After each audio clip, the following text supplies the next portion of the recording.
Good evening, everyone, and welcome back to another wonderful issue of Sunset City. Uh, for those who are coming in for the first time, hey, my name is Matt. also known as Killer GM. I use he, him pronouns, but I purvey a wide array of people in our fair city and comic book world of all diversities, genders, and all that jazz. In the meantime, let's introduce you to a wonderful cast, and we'll get this party started. Starting out tonight, Corey, tell us who you're playing, how you're doing. Hey, what's up, everyone? I'm Corey Sparks, also known as Hyperlight Sparks. I play Sapphire Sirius, and both I and my character use he/him pronouns. Yeah, I'm doing all right. Right now, Sapphire, of course, is, in Menace's base. He's kind of like a kid in a candy store right now. He's looking around at all this high-tech stuff, and he's like, whoa, I didn't know, like, Earthlings could make stuff like this. This is awesome. But yeah. So yeah. That's good. And what playbook is Sapphire using? Right. Mass He is Effect? using the Outsider playbook. So Excellent. he's an alien from outer space, sort of here on Earth. And that is a wonderful point. When we last left our heroes, they had infiltrated the lair of the Tyrant of Xanadu Menace and are about to have a very interesting conversation with them, I am sure. Somebody who is prone to incredibly interesting and fascinating conversations. Pope, how are you doing? Hey everybody, Pope here. Uh, Getting to play my favorite protege, Mythos. Both of us use he and pronouns, and there are no consequences. Nothing to be suffered. I don't know her. Not at all, considering everything that happened last time. So no, this is gonna be a just breezy, beautiful time in Xanadu. That's all that's gonna happen. Just nothing but like roses. All right. Yeah. Yeah. Yeah, roses, wine, nanobots, just what you find in Xanadu. And somebody who is our terrible mad guide through Xanadu. Technical Zombie. Who are you playing tonight? Good night, everyone. I am Technical Zombie using they them pronouns, playing Menace using they them pronouns on the reformed playbook. Menace, the Tyrant of Xanadu, I had a whole bunch of other names in mind and then I forgot them all. It's hard when you tyrannically run a whole city. And There's a lot to keep track of. mhm. I'm doing great. Menace is thrilled to have visitors. Only the second group of people to ever enter this sanctum, other than Pulsar. So, Just Pulsar, or did the rest of the scrubs get in there at once? oh no, the scrubs, Pulsar never located this lab. This is their primary lab. Even Pulsar never got in here. Possibly Xenomech knew about it, but I haven't established that yet. So That's fair. Things get a little malleable around these parts. Speaking of malleable, Celeste! How are we doing? I am doing fantastic. It's great to be back. I am playing Party Crasher using she/her pronouns. I am Celeste using they/them pronouns. Some order of that. Hi. And Elodie is working on facing up to that doom. Hopefully she learned a few lessons, valuable lessons from Menace's tests. So... After a tilt against that Dark Knight drone, I'm certain Elodie is feeling it, as it were. Oh yeah. Oh yeah. And somebody else who underwent a very surprising but no less poignant trial last time. Christy, how are you doing, friend? Hello. I'm Polish Chrissy. You can find me on Twitch, Instagram, Twitter, all that jazz. I go by she, her pronouns, and so does Hussar. And I always get so excited because I have no idea what to expect. Even from Hussar. I honestly just go with the flow. So Yeah, Hasar, that wonderful upstanding paragon who picked up a dagger last time and has that because in her back pocket. yeah, Something I just remembered when I was going over my notes before we got started. I was like, oh, right, that happened. No biggie, just the one thing that can kill Mythos. Cool, cool, cool. yeah, I was thinking about that a lot actually. That's all I could think about. That's fair. So, That's a real heavy dagger that you got there. Um, Speaking of big heavy things that came to light this last week, Wally, how you doing, friend? What's up, y'all? It's your boy Wally. How y'all doing today? I be playing Marvin. Goes by the he/him pronoun. He goes by the Bull playbook. He had a very unique little moment last week. Got his moment of truth. Not just any kind of moment of truth. And yeah, saw a little peek into what what the result of the experiment was. Just a little bit. Just a little bit. Just a little bit. A little bit. So, with all that in mind, we come back to the heart of Menace's lair. The Mythfits are there, having overcome their trials. And Menace couldn't be happier.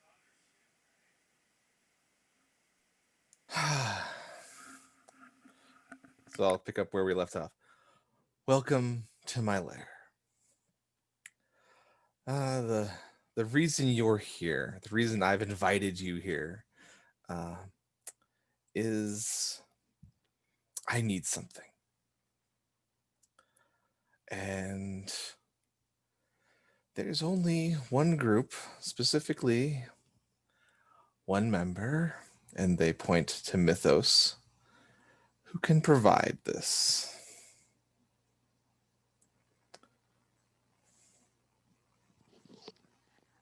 Isla instinctively kind of sidesteps in front of Mythos a little bit. Why exactly do you need what they have? I should show you. I need to hide someone. And they'll reach over and touch a control. And the wall behind them, on the pillar that you guys were all, where this control station is perched, the wall slides aside. Big curving panels of armor, revealing a big, well, it's a maturation tank. Inside, there's a fetus. Anyone with, even a little bit of medical knowledge would say, it's in the middle of gestation, between 6 and 8 months. And that's not the strangest part. The stranger part is there is energy shooting off of it. Violet, gold, white, black energy. And it's all shooting out. It'll curve around the edges of the tank until it reaches little nodes of an unidentifiable metallic material that suck the energy pulses in. And you can see now that all those colors that are coming out are the same colors that pulse through the giant energy conduits that surround the central pillar. I'd like you to meet my and Pulsar's child. I've Ta-da! done babysitting before, but this is ridiculous. And like at this point, like when they mentioned that it's the Pulsar's child, like this whole time Sapphire just been like looking around at like random pieces of tech that was just lying around in the base. It's like, wait, what? And he just drops it. Yes, it's a bit of a situation. Unexpectedly pregnant, and then around 6 months, they start putting out energy the way Pulsar does, except, an infant can't manage that. Came pretty close to killing me. It was a close call. But, Asclepios is a great surgeon, and I'm great with tech. So they're powering the city. Exotic fusion is great. Yeah, I've been to many different planets, and this right here is probably the most unusual thing I've ever seen. What you're gonna do with them after they're, no longer a fetus, but they're actually, a baby. Well, I'll raise them, obviously. Pulsar and I. As what? A weapon? Because people who are come out of those tents are usually treated as weapons. He's got a This point. wasn't deliberate. This was the only way for both of us to live. This was an emergency measure. They can't control the energy they produce. Pulsar was, well, she's never really told me she hasn't told me I can share with you the details of how she was empowered, but it seems she received those powers as a teenager, and they grew over time. We're not exactly sure what'll happen when our child is no longer needs the tank. Like Marvin walks up to the tank and looks at it, but it looks like he isn't looking at what's inside of the tank. He's just looking at the tank itself. And he looks back, he stares at it for a long time, taking this sight in. You kind of see that his hand is trembling slightly. And he sighs and he goes, "All right, so what do you want us to do?" Well, as I'm sure you understand, Marvin, a person like this draws attention. And so I would like to ensure nobody can find them without my or Pulsar's willing it. You want us to hide them in the House of Mysteries, don't you? They can't be moved. I need a way to prevent them from being found. Well, I can hide them technologically. This is a black hole as far as anything technological is concerned, but magic is another story. Magic is another story. Indeed it is. There are pockets, but anything and everything in there has a means of being found. Even Wen's. And as much as I definitely want to help looking to the tank, I have recently become aware that there are very interested parties in what I can do and what I hold. And I can't necessarily guarantee this child's safety. I know as long as he's around. I know there are no guarantees, but to be honest, one of my big concerns is what might happen if someone attempted to kidnap this child. I know how I'd react. Pulsar could rip the planet in half. Well, one thing's for sure. I don't approve of you making use of this child's energy to power the whole city the way that you're doing. I can't store it. It keeps there's no battery. There's no battery that could be built big enough. Would you build a battery to contain a star? That's what we're doing here. There's not a Dyson sphere big enough for this kid. Yeah. Until they can contain their own power. This is the best I've got. And I'm constantly having to add to it. There's a few Well, when you put it that regions way, transdimensionally. fair enough. But you're going to have to promise me that as soon as they're old enough to live on their own, that you're going to stop this, because back on my planet, they used to do this to people as punishment. So once that child is old enough to actually get out of there, you need to, if you're going to want my help, you're going to need to promise me that they're going to get out of that tank and get off of this thing that's siphoning off their energy, because I'm not going to let you do what the sovereignty was trying to do to me. I understand. Off the top of my head, I can put the kid in very specific places. There are 3 that come to mind off the top of my head because they don't have an energy containment problem. Kansas 3077. It's not pleasant, but it's so unpleasant no one goes there. There's a specific layer of the abyss that I know currently is not populated, because she's up here.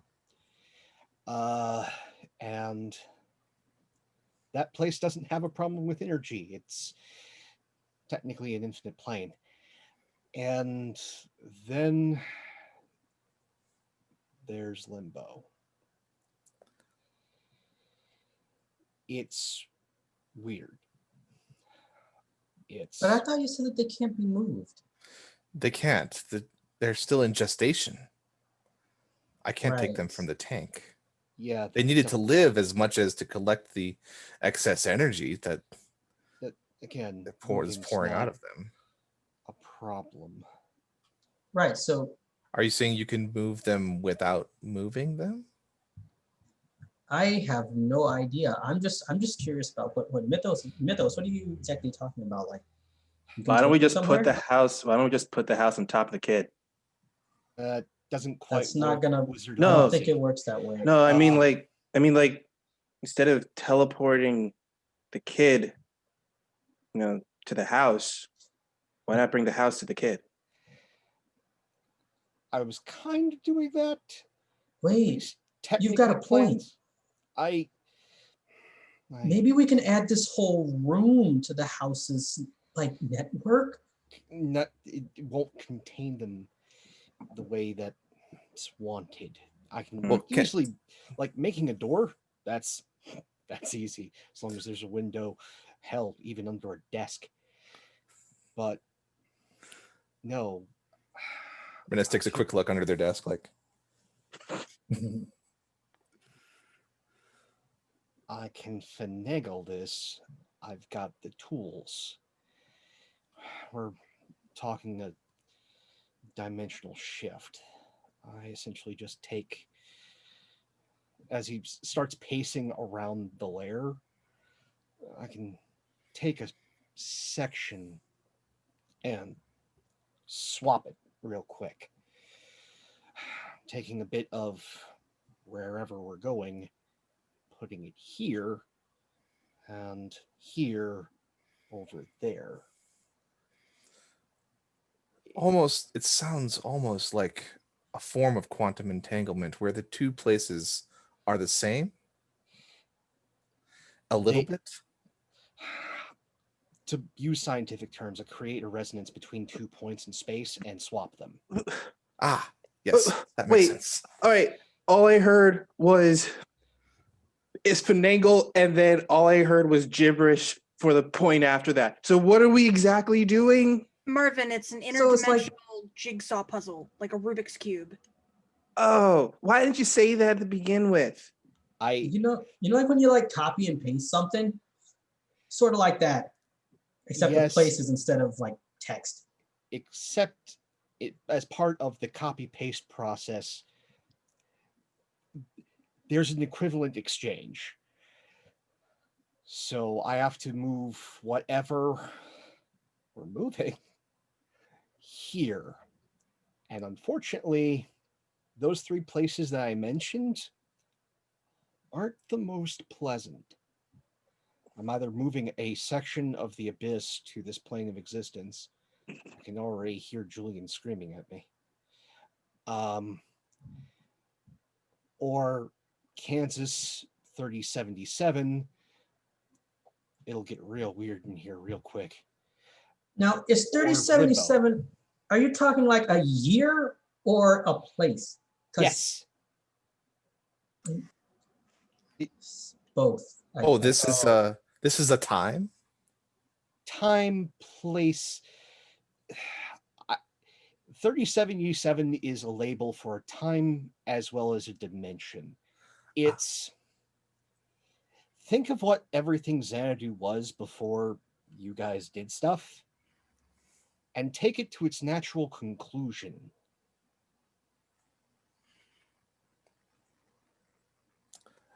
I mean, my mind goes to a very cyberpunk realm, but Yes, but keep in mind you're having full-blown AIs with no morals. I have morals, thank you very much. That's he's great. not speaking of you, mind. But no, there is now only one city, one state for an entire continental mass, Ah, and it seeks to consume everything and dominate everything. So it's actually moved other planets into the solar system, which are colonies for Kansas. Yeah, we're not bringing that anywhere near here. Yeah. that would be bad. That sounds like gray goo. Well, then how are we gonna get this Yeah. baby into protection? Well, yeah, how? I mean, Well, there's a section of Kansas which no one bothers with. It's a particular record store. I'd essentially be moving the record store here and the baby where the record store was. Yeah, but what if something from Kansas 3077 gets the baby? Then what? Well, When it's again, out there and no one bothers the exterior of the record store due to a very specific glitch that happened in 2099. well, no one bothers it now, but when we put something there that they might find, well, That's the risk with everything, especially with doing it this way.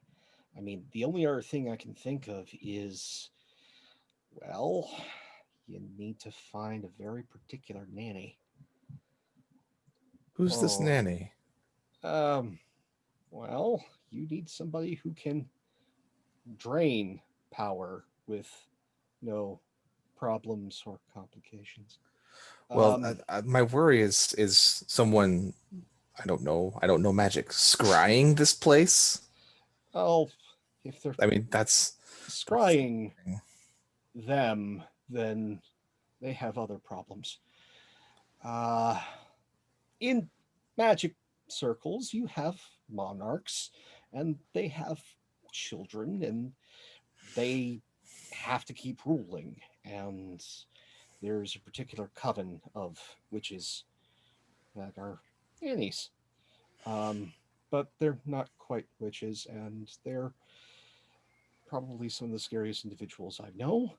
I think Julian has one of their numbers, but we could possibly give them a call, but just keep in mind the prices they charge are not in currency.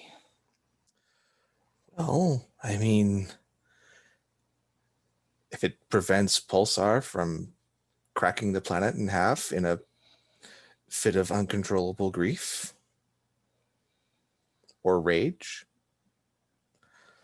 She's a gentle soul, but she's a child. She has a child now. well, Good news, this is essentially like a wet nurse / daycare with the coven. well, also, I mean, I know a pretty good person that could take care of the kid. oh, that's right. Yeah, your mom. Yeah, my mom could take care of her. Definitely a good thing to do once the kid's older, but my concern is the Yeah, but she's got that interdimensional cafe, right? it- Cafe works on very specific rules, and I don't necessarily want, Melvin, the demon of the third circle, to know about the kid. Right, right. Fair enough. Well, all right. Well, we still These gotta figure nanny out how to. witches do sound like Yeah. a good option to me. Do you Hmm. care more about Pulsar's reaction to if something were to happen to the baby or the baby? I don't know if you've actually said that.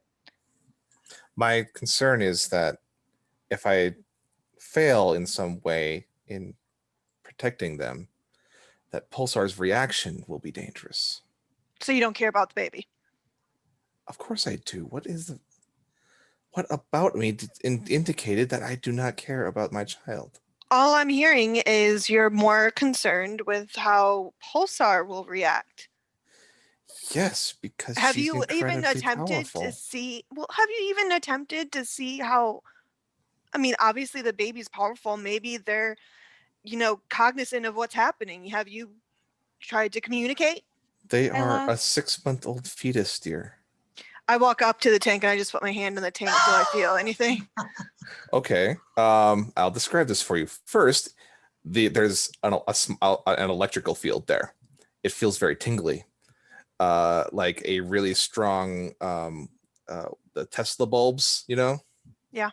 A really strong one of those, and the energy rushes over to meet your hand, and like it kind of like feels around your hand where it's touching the glass before Okay. rushing off to the nodes, and it keeps doing that, kind of like creating a new portion of a circuit.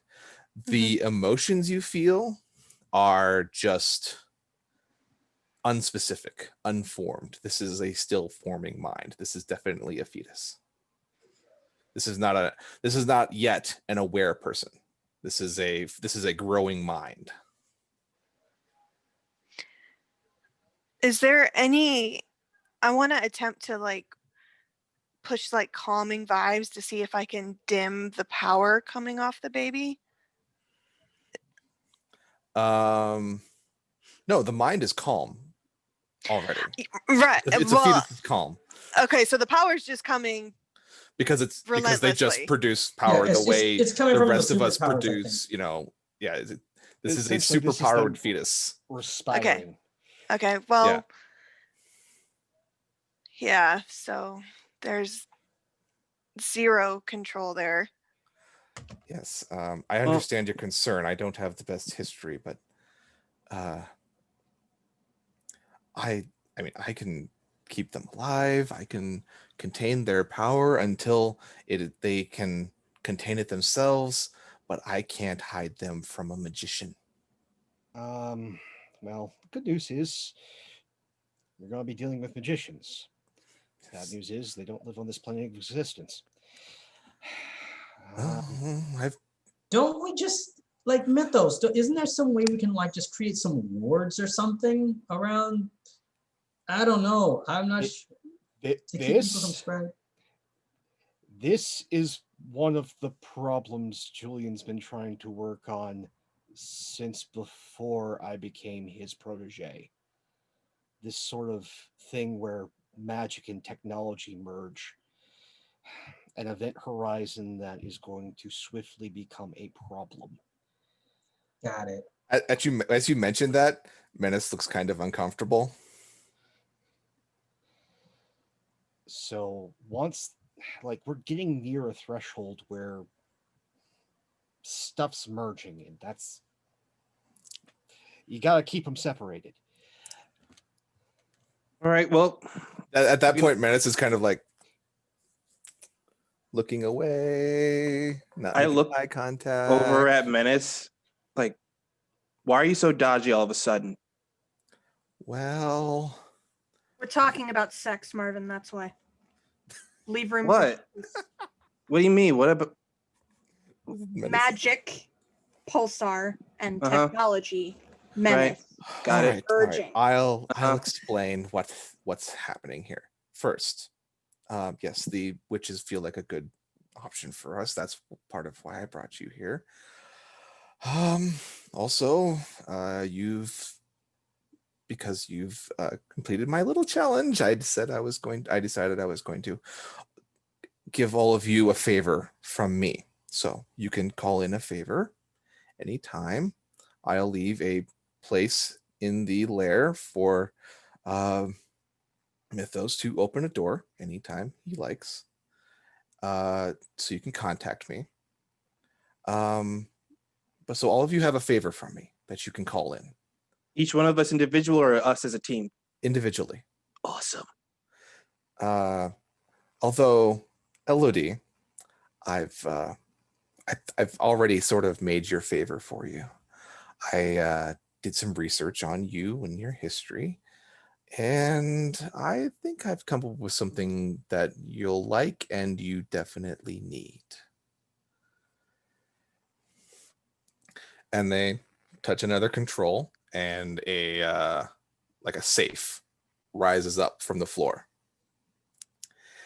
And the top slides open, and a display panel, a display mount rises up from it.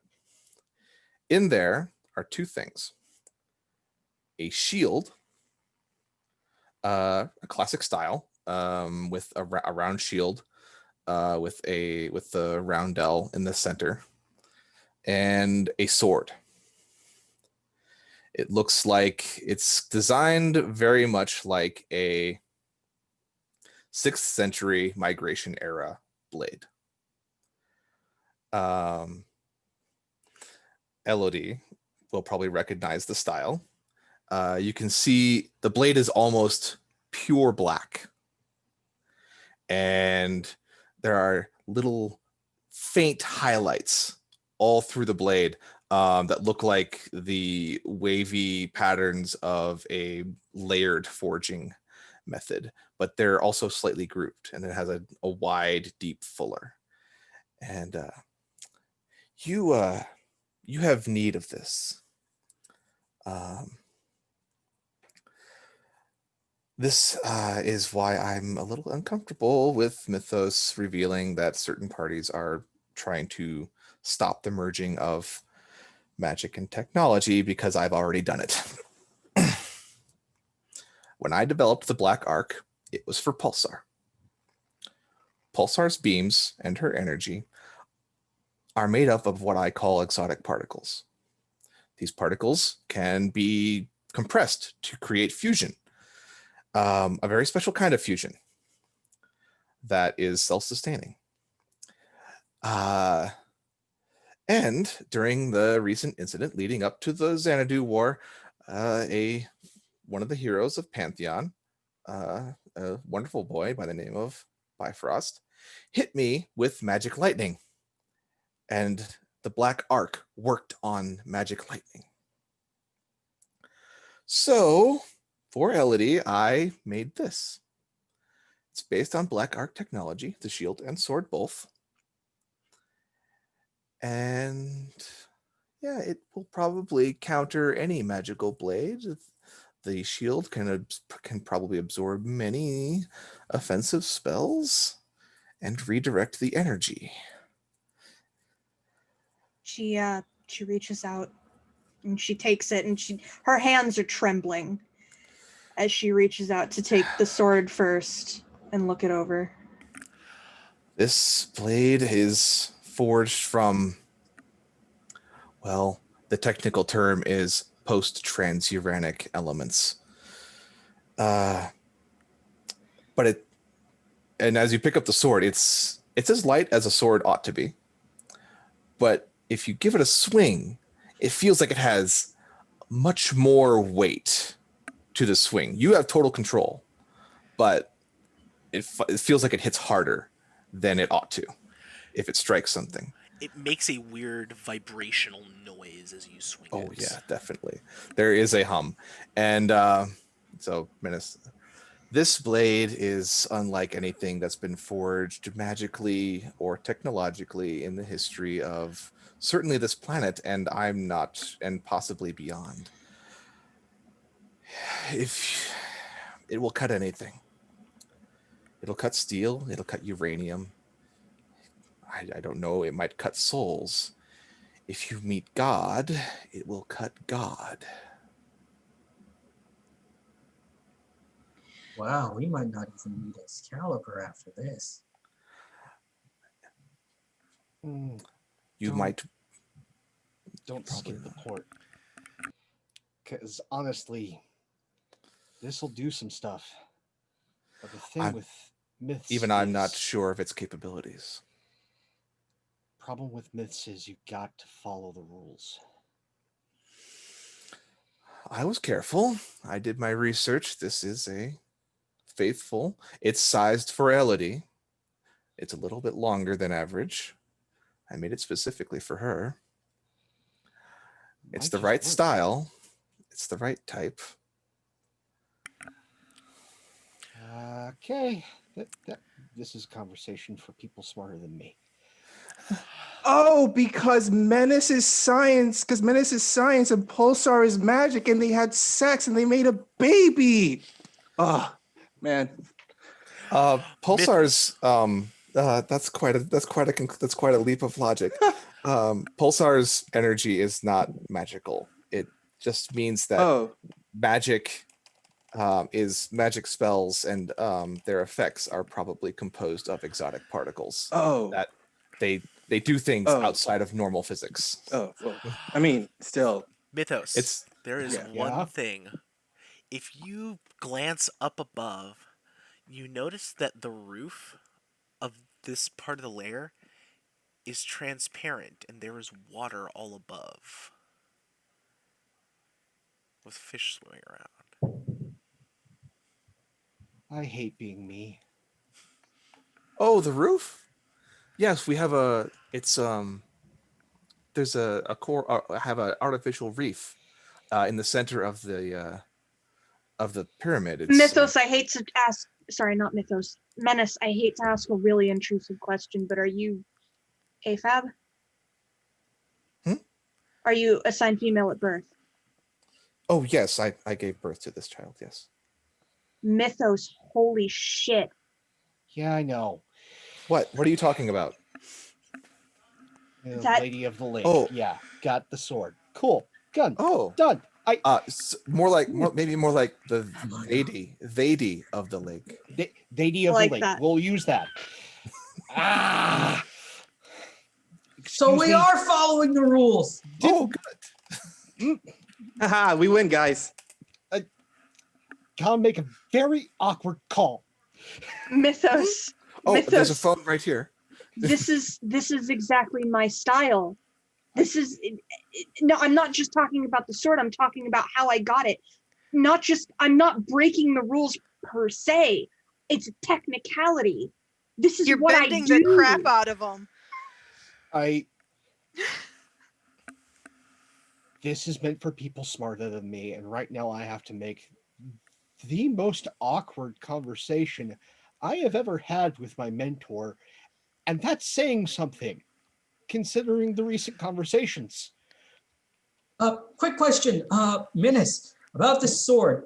Would it by any chance, let me see, and he like goes and reaches into a some notes that he has. But when you raise up this sword, does it, and I quote, give off light like 30 torches?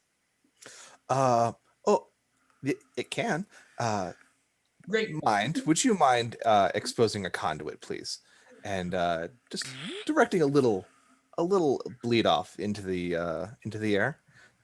Hold up the light if you would. Hold up the blade if you would, Elodie. An arc of energy crashes across the chamber.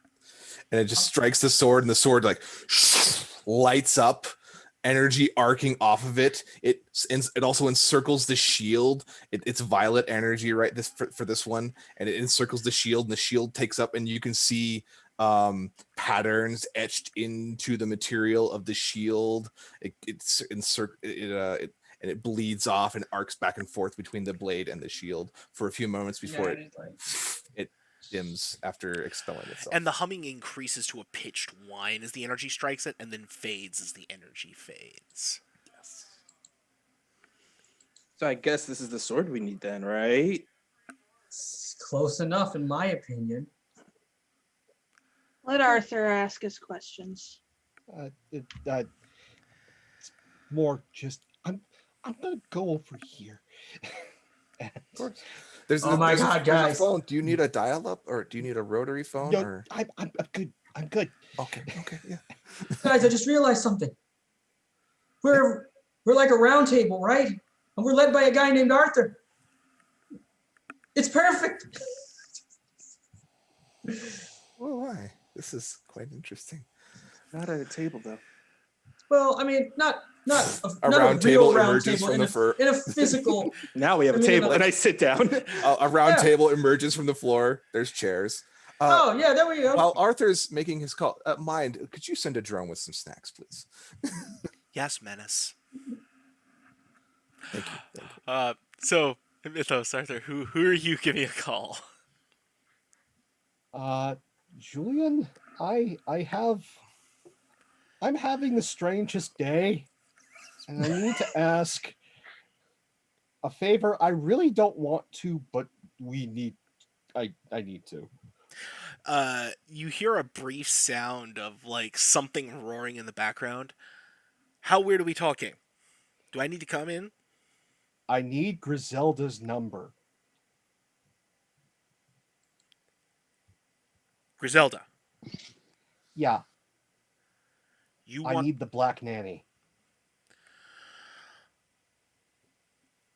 Are you sure you don't need me to come in and I can clear up the mess? It's fine. This can No, I need her specifically.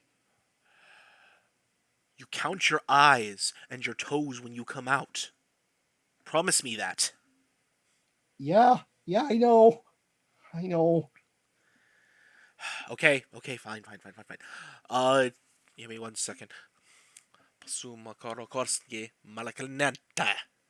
And you open your hand and there's a little slip of paper.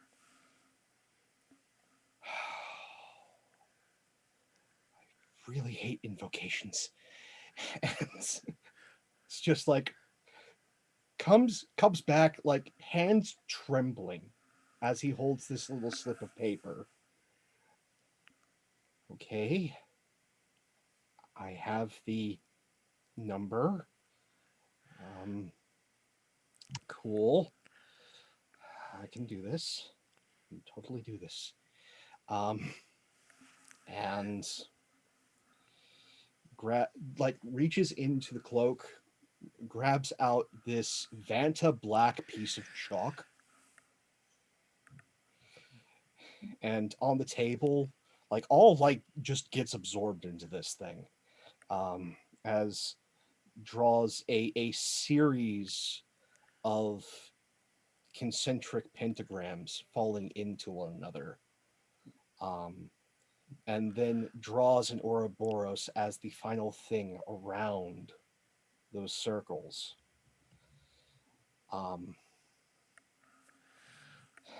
Puts the chalk away.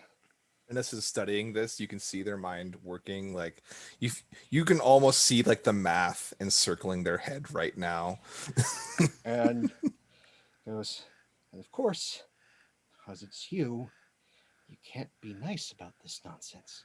Do I need to No. provide this? Oh. You don't have the right blood. And tears at his thumb until it bleeds. And by darkest night, by the will of the seven, I invoke thee, Griselda, carer of monsters and magic. And there is a sharp wind that cuts through the lair. The light that the child gave off extinguishes. Menace starts to panic and starts checking dials. All of the nodes are fine, but there is no light to be found here. When the wind settles, standing atop the table is a bent, hunchbacked, wart-nosed crone. Who Who speaketh the name and summon me?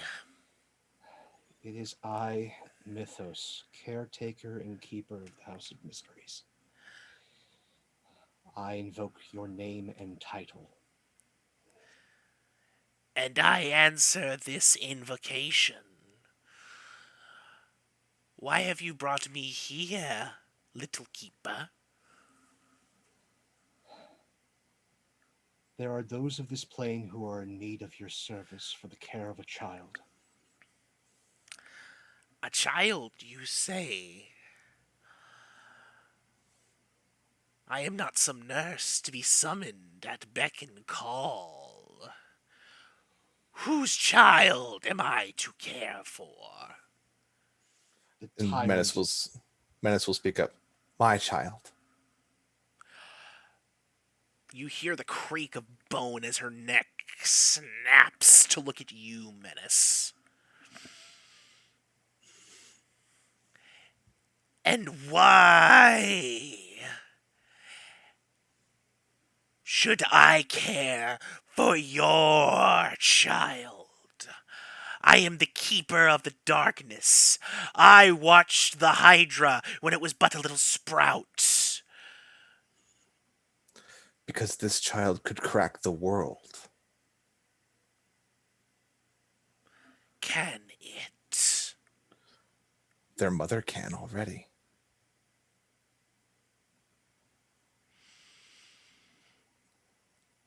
The safety of Where? this child is the safety of the world.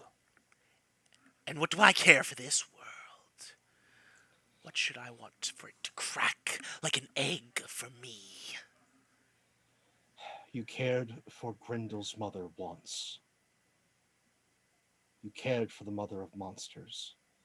Sister of Lilith, I ask you this in trade.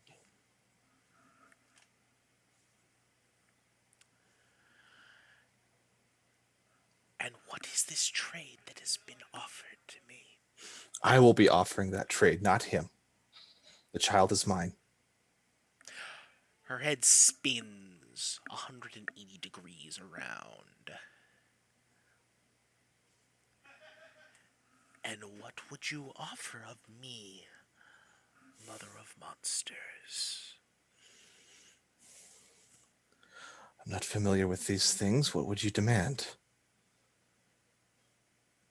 Now you guys can all see like Menace is actually afraid right now. The air is growing cold around you, Menace.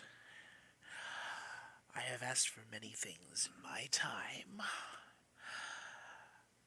I have asked for a firstborn. I have asked for a city.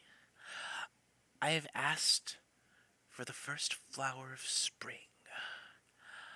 I ask for many things. I ask for no things. I take as I wish. What do you think you can offer to one such as me?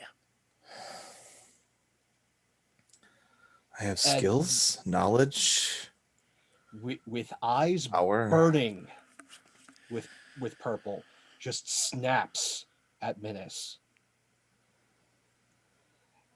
Mortal, watch what you do. I can only offer what is mine to give. Then offer a memory and no more.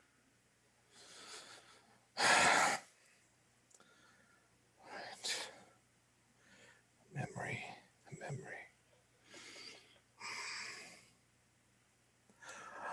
I know which memory. My first meeting with Pulsar. And her face splits into a smile that is far, far too wide for a cheek so thin. Oh, a memory of love. That is a wonderful trade. Seemed appropriate. She can remember for me. You can but hope. Memory fades.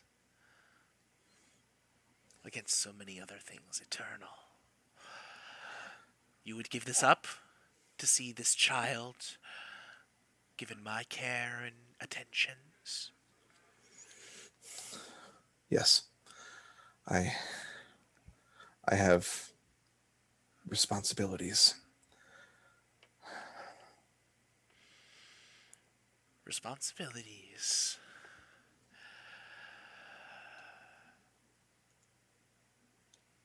That is admirable. For one so young. I will care for this child as if it were my own. This has been asked, and freely has the price been given.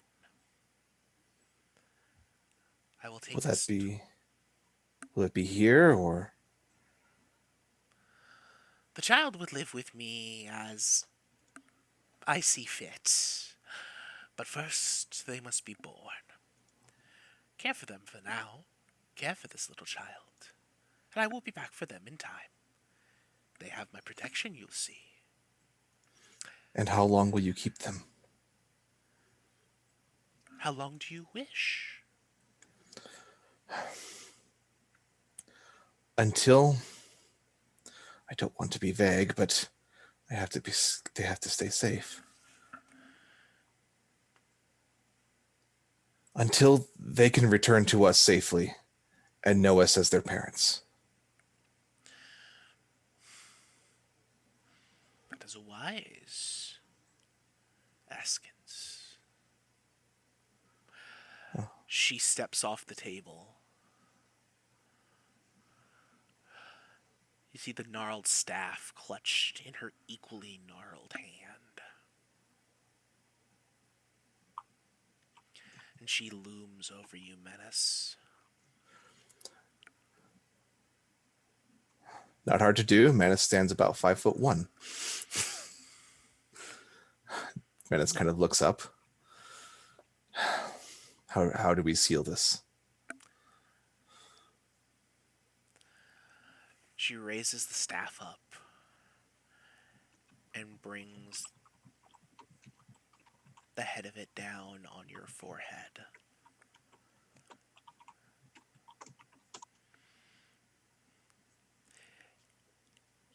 And that thought, that time when you first met Pulsar, that thrill, it's replaced by fog. You know that's where that memory should be, and it's not anymore. It's gone.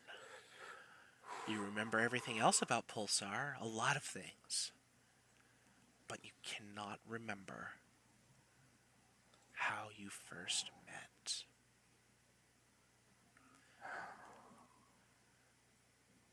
Freely given, and so freely answered. And she shuffles past the children to the tank and touches her staff to it. And you hear what sounds like the hissing and shrieking of glass warping. And there is a mark burned into it.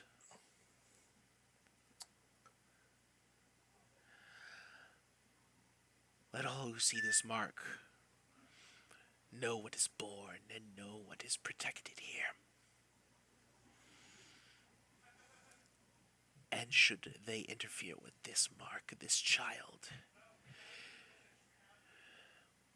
what happens to them shall happen sevenfold to the transgressor.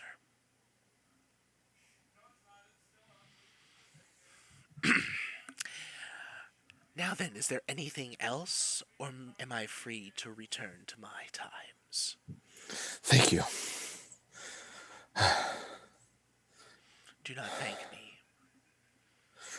This is not what you wish to do.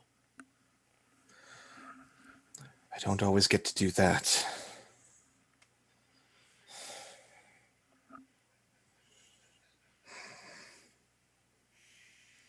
She Hey. turned. May you be gone this day.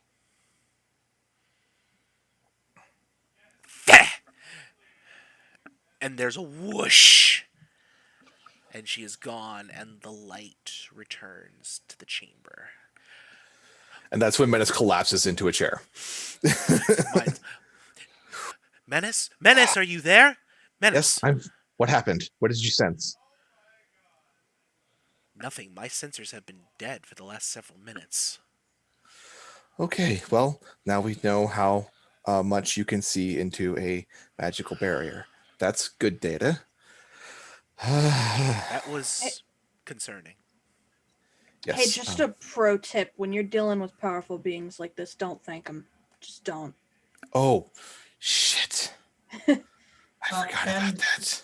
Another thing, you might want to try to be as specific as possible, because my mind is just going about a ton of different ways about how she could turn your deal on its head.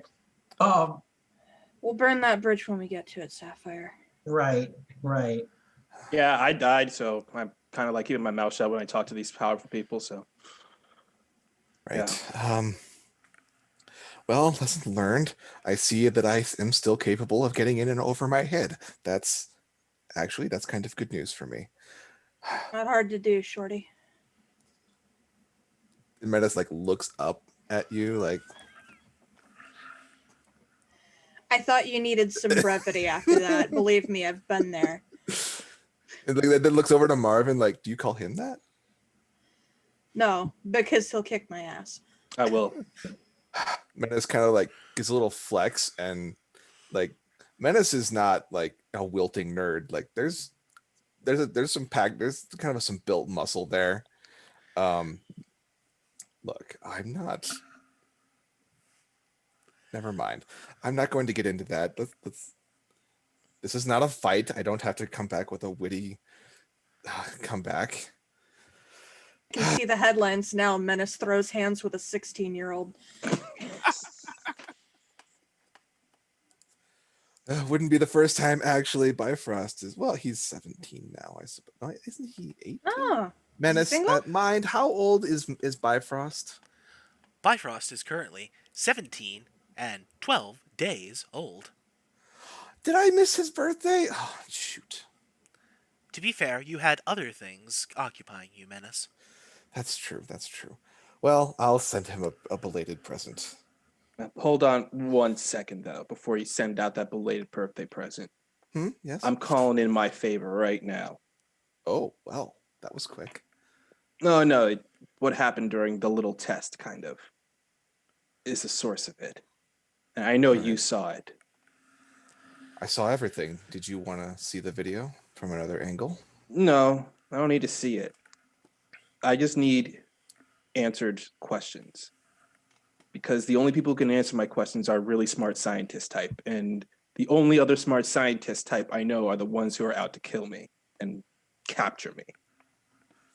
Well, what questions do you need answered? Biotech isn't my specialty, but I know a few you could trust. A sick question. What am I? Do you want the short answer? Oh, I know the short answer. I'm a hybrid. I was created in the lab to be a mix of human and something else. However, I can't get a direct answer of what that human and something else is unless I go back to the Bureau. And I don't want to go back to the Bureau because I don't know what will happen if I go back to the Bureau. So I need these answered. I need these questions answered. And it looks like you have the stuff around here to answer it. Well, we could do some basic exploratory biopsies. With Mind's help, we can get someone else started, but I would probably point you towards, who do I know that would... King Croc has someone. Yeah. There are a lot. In the Geo front, there are a lot of those like you. Like me? What do you mean? Have you heard of King Croc? No. 11 feet tall, crocodile man, married to Cherry Bomb. Sounds a lot like Kid Mega, honestly. 7 feet tall shark kid. Oh yes, but he's the only other sovereign in the area, and he keeps a staff. of really the best biotech specialists. And funny to say, you wouldn't hear this from most villains, but I trust him. We've worked together for a long time. He won't screw you, that's for sure. He has, like me, larger concerns these days. All right, I'll think about it. He's a letter of introduction, and I can at least get some samples from you now. Give his scientists something to start with. I pull a knife out of my pocket. No, not quite like that. That's mind the biopsy rig, if you would. We should get bone marrow, spinal fluid, and blood samples, I think. Isla immediately walks over and kind of just like stands in front of Menace, facing Marvin. Menace, are you sure we're going to lose some valuable equipment trying to do that? Oh well, okay. Leave it for King Croc specialists. They probably. I mean, have I don't know how specialty well equipment equipped they're for going. this.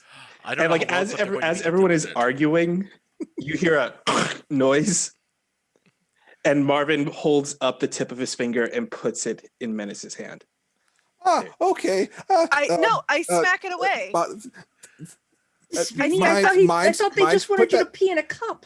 Mind, put that in a bottle, please. I'm grabbing Marvin's face. What? He has the answers I need. Dude, Do you really? No, Can I get some sterile wipes, please? you don't need to do this. You know who you are. I know who I am, but I don't know what I am. Like, Yes, you I do. need to know. The freaking I think he wants the technical details. Yeah. Look, It's Hey, can you show valuable them- information can he may want. can you show them the footage? All right, if that's what you want. And a screen, about a 2 meter by 3 meter screen comes down in multi-view HD, and the whole thing. The scene comes up. There's like 5 angles. You see the fight from a few different views, and you see some of the cameras get destroyed when he goes full monster, and then it ends. Well, yeah, and that's the thing. You see him go partially dragon, but then you see several tendrils whip out, and that's what destroys the cameras. Yes. So there you have it. And I hold my hands towards the screen like that. Like, I don't know what that is, and I don't know what caused it to happen. And I know I was really pissed off when it happened, and I don't know what it is. I need to know what that is. Like, I'll tell you what know that what I is. am. It's fucking bitching. Right? I want to I mean, forcibly that's- interrogate the genius who came up with that, and then put him in a dark hole for 1,000,000 years. Dude, I could shift some of that. I get it.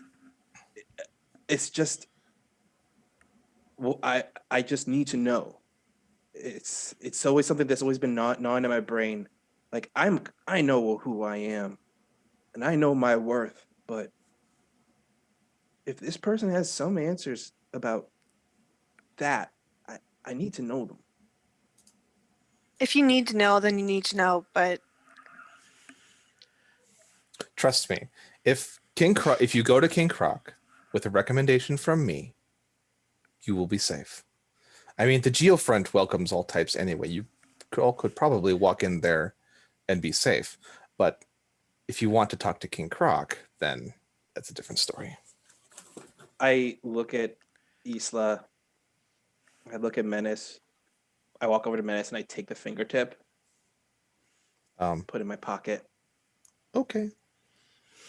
Then Menace starts frantically grabbing wipes to clean off their hand, like that. But his finger That's is so already unsanitary. has already regrown back to normal. Like, his finger's already regrown back to normal by the time all this happened.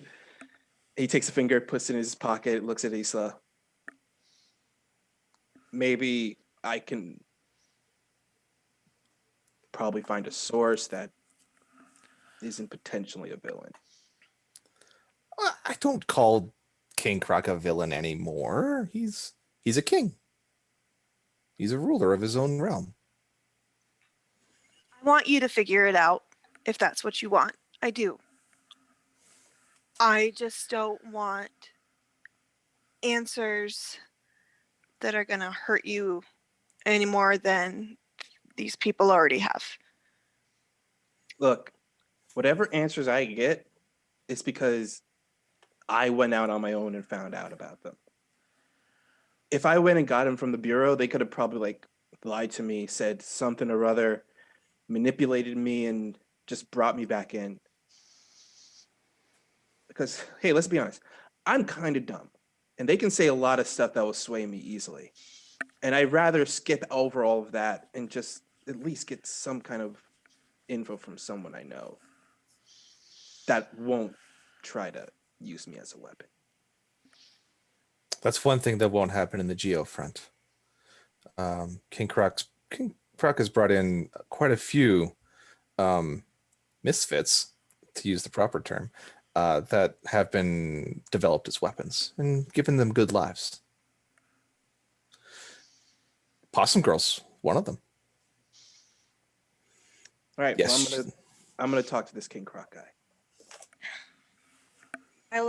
It'll be fine, because if this King Croc guy does anything to Marvin to hurt him, we will bust his head in.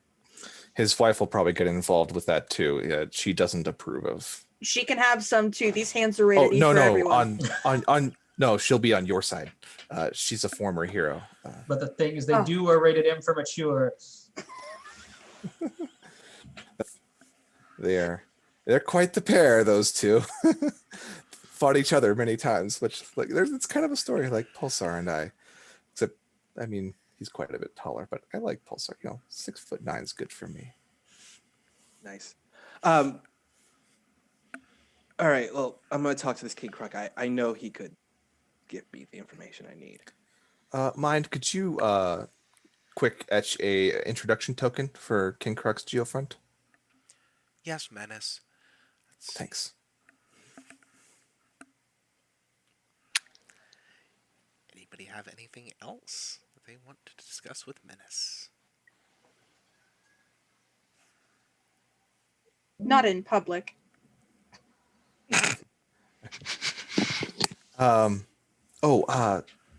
Sapphire. Yeah. Pulsar is going to want to talk to you later. Oh, really? What about? Watchtower is starting a space program. I mean, they're in orbit, but they're going deeper. And she wants to learn from you a little bit more about Lithians before she goes out into the wider galaxy. Oh, yeah, sure. I know quite a bit, obviously. Yeah. Good. Can I go? What, to space? With him to meet Pulsar. Oh, sure. Oh, well, yeah, sure. Okay. I don't know when. She's on watch at the tower right now, so she can't leave, but she'll contact you at some point. Okay. She'll probably just show up in Sunset City or wherever you happen to be.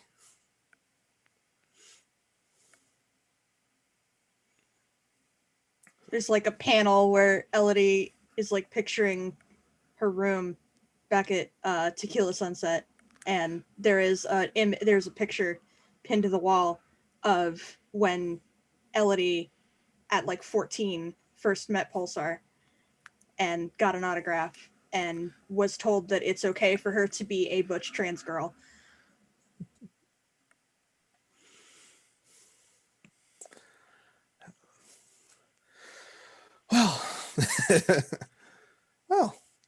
This has been thrilling and terrifying and wonderful, and you are all really whenever Marvin, I hope you find useful answers at the very least, and Elodie, hope you enjoy your new weapon. And I hope it serves you well. Oh, I haven't given the shield a name, but the sword. The next time it lights up, if you look closely, you'll see it etched into the fuller. I called it Snickersnack. You know, in case you ever meet a Jabberwocky. Stranger Things. Yeah. Well, I mean, might as well, since we're here, I'm gonna go to go King Croc and get this information. all right. Forget to hit up the gift shop. You need to get. Oh, that's right. I need to go to the gift shop. Make yes, sure I pick up some green for me. Yeah. Oh, mind. Let's see. Where's the map to the the front entrance? It's hard to find. You'll need unless you have a guide. Oh yes, call Mindy. Yes, she can guide Mindy? you there. Who's Mindy? Uploading it to Marvin's phone right now, Menace. Thank you. The irredeemable possum girl, former terrorist, current defender of Xanadu. Oh, all right, cool. Yeah, Mindy, got it. Yeah. Midnight might be with her, but they're dating, so Right. Well, Midnight. I guess a lot of names to remember. All right, I'm just gonna call Possum Girl when I get there. Hey, you wanna come with me? I look at Isla. Oh yeah, I'll pick something out for May. You mean to the? Yeah, to the Geofront. Oh yeah, I'll do that too. the elevator will take you back to the gift shop. So. Okay. And like a catwalk just extends, like building itself out from the platform off into the darkness. I look back at everyone else. I guess we'll meet all back at Omega Sapphire ship later on, right? Yeah, I guess. You call us if you need us, okay? Yeah, I'll be fine. Don't worry. Hey, call kiss. me. Oh, I walk over to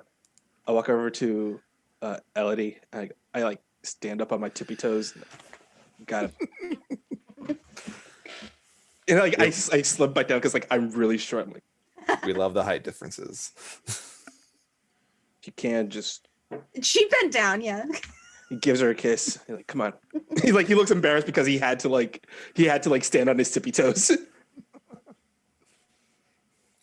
Oh, that's my world too. Well, as everybody leaves, Menace will insist on giving everyone a hug.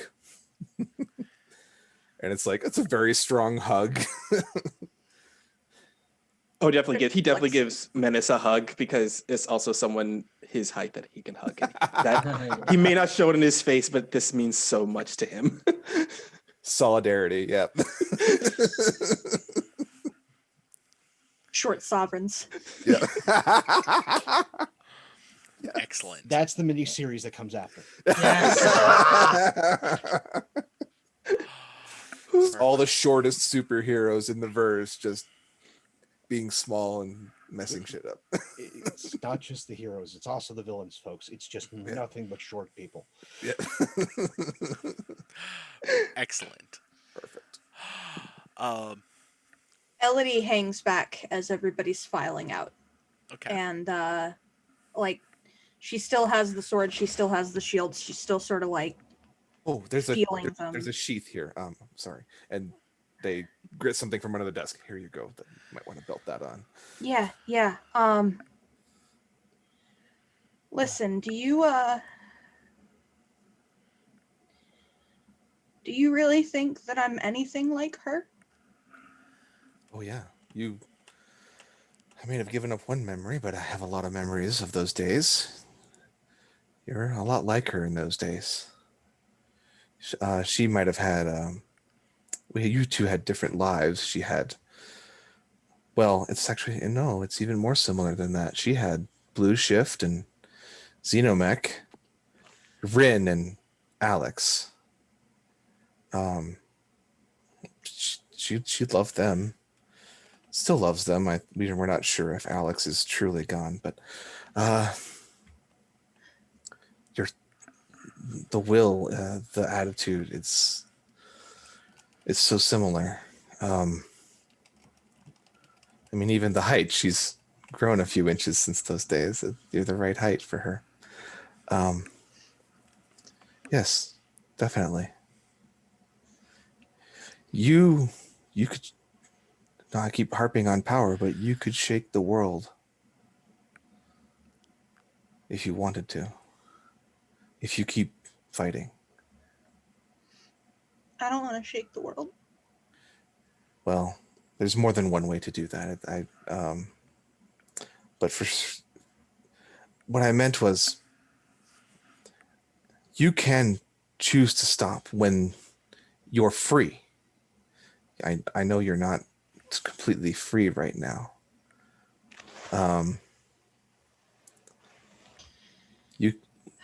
You'll have the freedom. Once you have the freedom to stop, you can. But if you choose not to, if you keep fighting, there will always be something bigger to face. Another threat.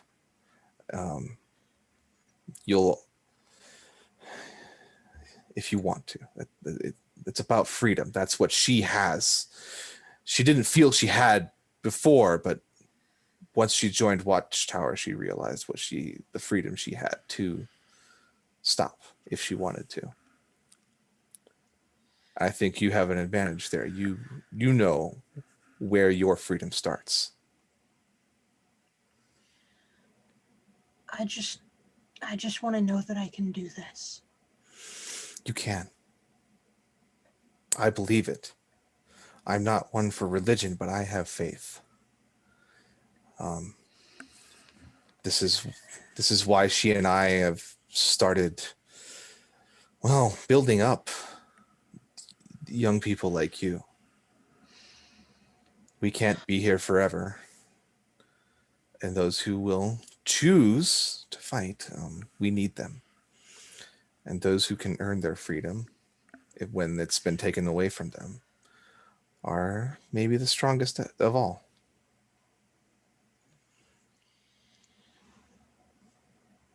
She hugs him again. Them. Sorry.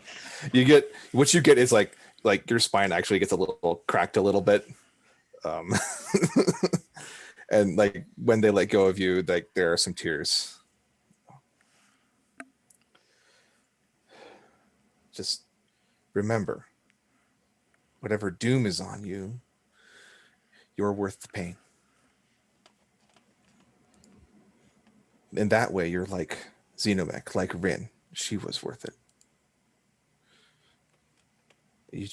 Nobody knows this. Xenomech disappeared, but Rin died of ALS. Right. And Menace and Pulsar always told me she was worth every minute. So I see you're not pushing them away. So I think you understand that much at least. Maybe not. Feels really here. selfish. Maybe not here, but it's here. Okay. Okay. All right. Call me if you need anything. Beyond your favor at all. When I get out of this, I'm buying you a drink. And you should all of you should stop drinking. You are too young for that. Seriously. What is going on in Sunset City? That doesn't happen. Well, it probably happens here, but look. You only live once, dude. Come on. Jeez, but I mean, when it's superpowers, it's not always the same thing. But still, what? Be careful All right. with your liver. If it'll make you feel any better, if I live to see 21, I'll buy you a drink. There. Okay. Yes.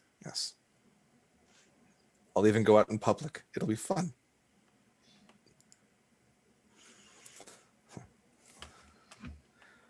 So Marvin is heading to the Geofront, but he definitely stopped at the gift shop. Mhm. He got a T-shirt that says Mind and Menace. And Mind and Menace are drawn in 1950s black and white cartoon style, where one is looking up at the other in an OU kind of way.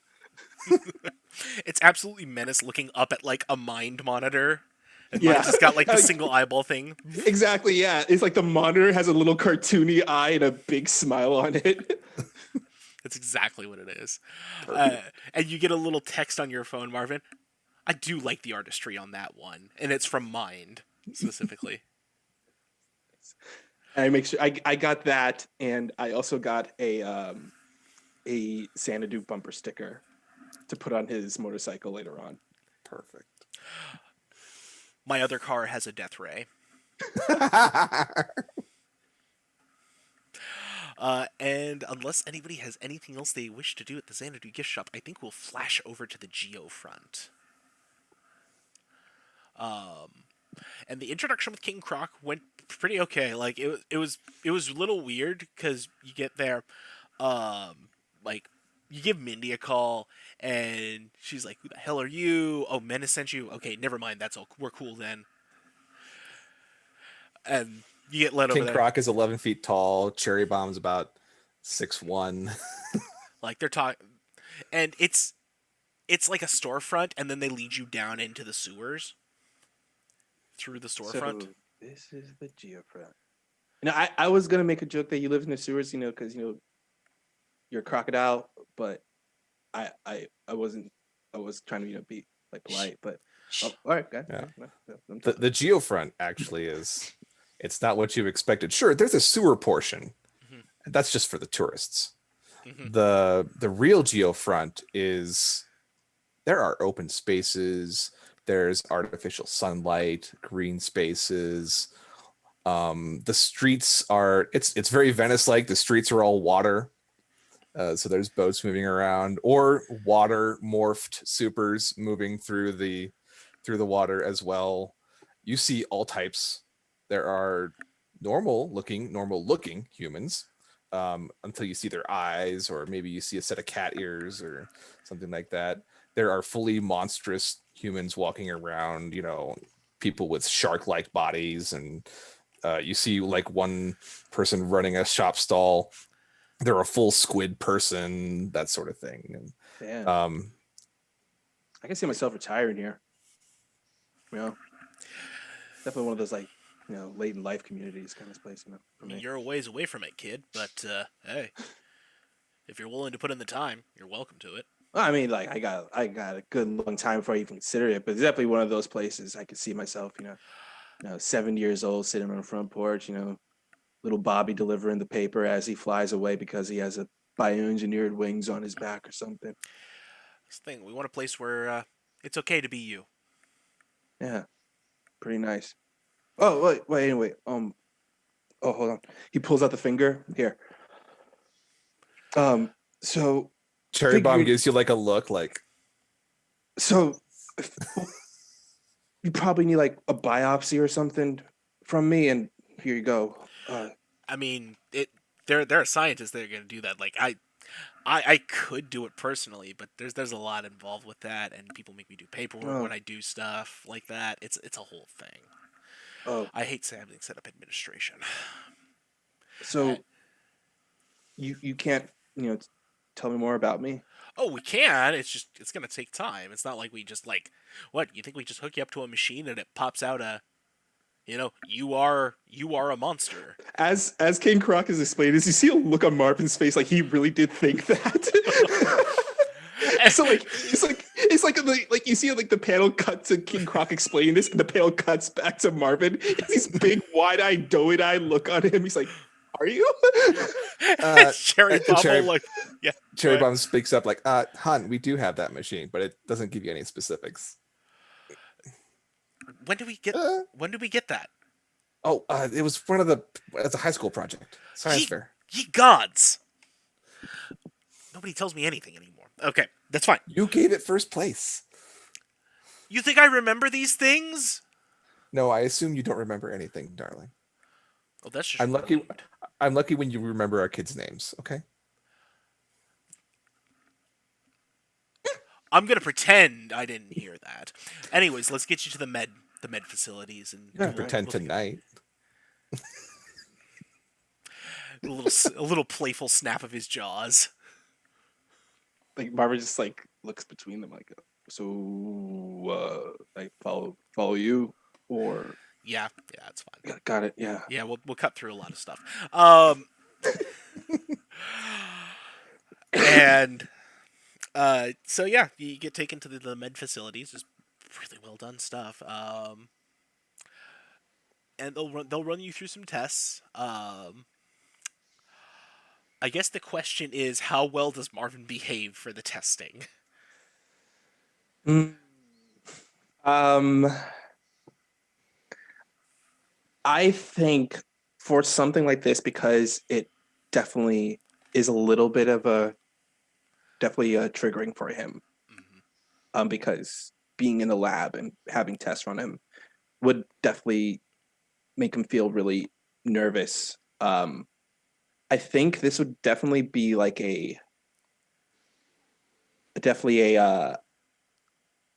maybe a mundane check, just to like that he doesn't, freak out over all this. Yeah, let's see what we get from that. With my -1 mundane. Oh, mark potential. Oh, I'm a mark potential there. Yeah. So. Oh, hey, I did it. I got 5 potential. I did it, guys. Yeah. So it's gonna be. Let's see. How many things? So they go through about a half dozen machines before there's one that Marvin finally doesn't wreck in a fit of, no, don't put me in there. Oof.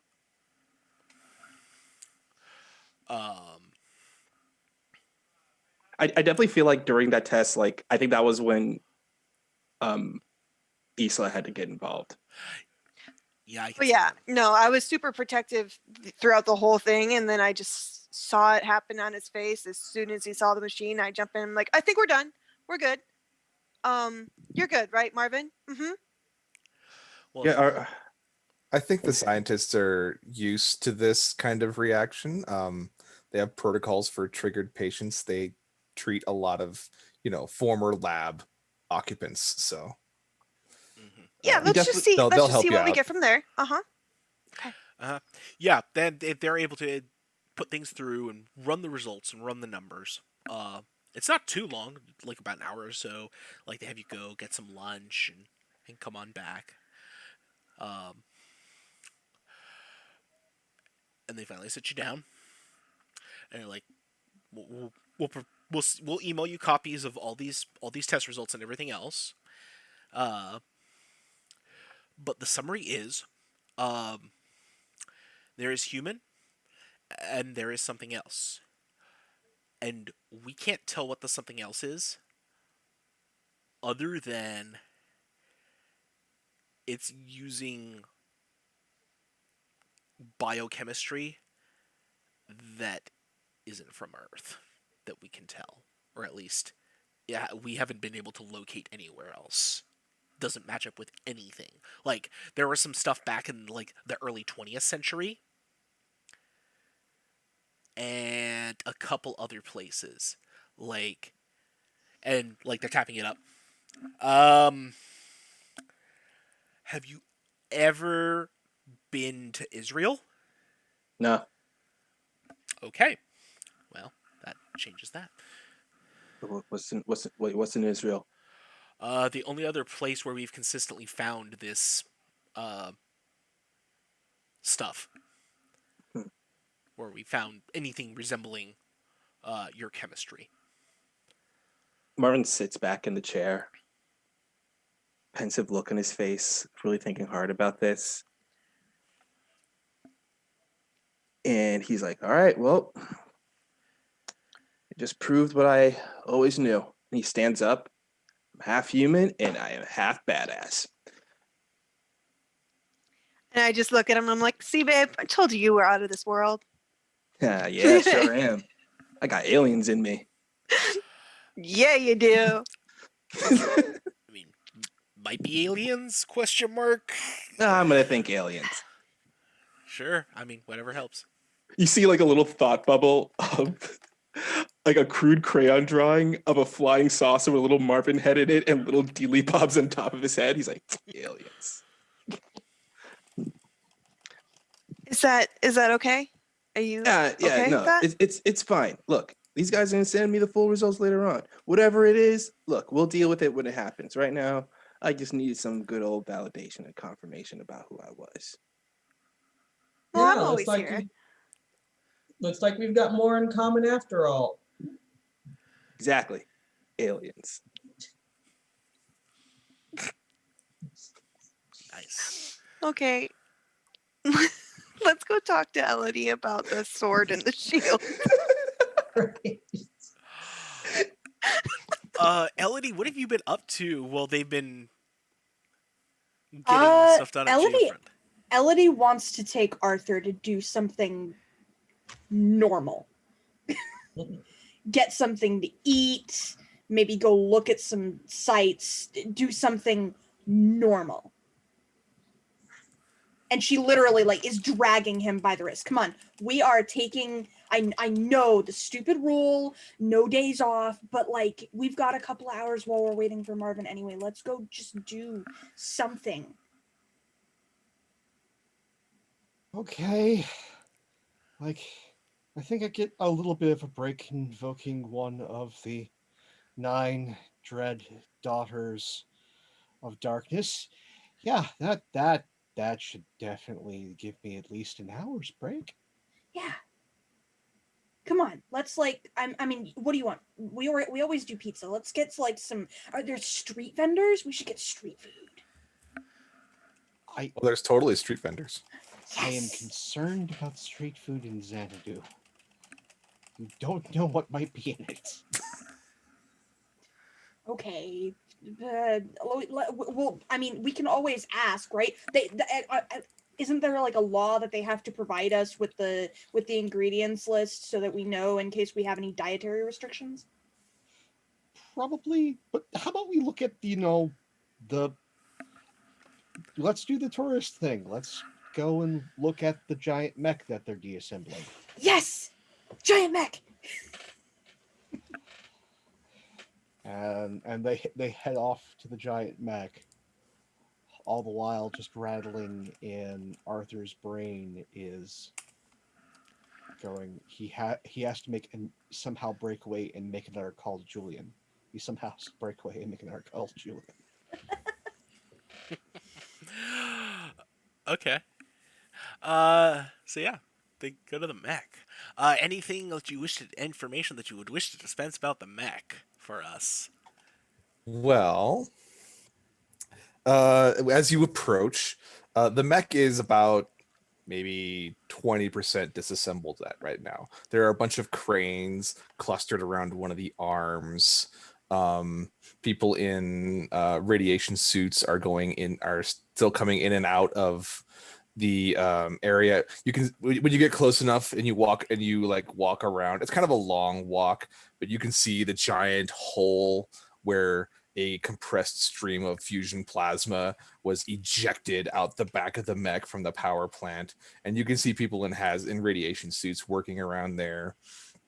You're not allowed to get too close, but you can tour the foundry where they're making the statues and melting down the scrap parts, and you actually meet someone who's a little bit famous there, on duty in one of those gray uniforms again is a familiar silver face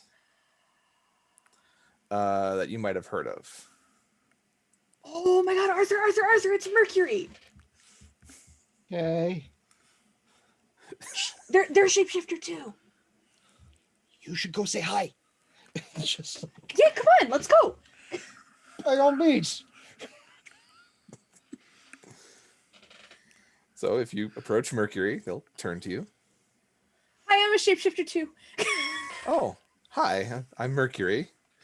They reach out to shake your hand. Mercury's about, standing about, yeah, 5'5", not super tall, It's more. but that they can change. This is like their normal height. So Elodie shrinks to be down at their level. that's cool. Do your clothes shift with you? Yeah, actually. But like, I like to. The jacket is not. I try not to because it's special. It's Oh, okay. It was my mom's. You're like, hey, how do you get the clothes to shift with you? I can't do that. These clothes are they're just me. Oh, it's a molecular thing. It's like you got to make sure that you're focusing not only on your own molecules but also on the molecules of the. Oh, yeah. I can't alter other molecules like these clothes. They're just literally me. Oh, okay, yeah. I just made myself a metal mesh that looks like the uniform. Yeah, so. it doesn't all work the same. Not everybody, it's like one of those. It's like having a mental illness. You don't always have the same symptoms as other people. We like to joke around the office at security that I basically walk around naked all the time. Oh, if only I could get away with that. Right. Welcome to my life. And Mythos, I assume while this is happening, you've just. He pulls the Batman maneuver, as he has had to learn because there are no days off. Hey Arthur, did you want? Oh, where did he go? Is he doing the Batman thing? Yeah, he's really good at that. It's one of his powers. He can just like, So keeping track of him is impossible. Yeah, one of my friend of mine, Midnight, she can do something like that, except it's like a light speed shift. It's very cool. Ooh.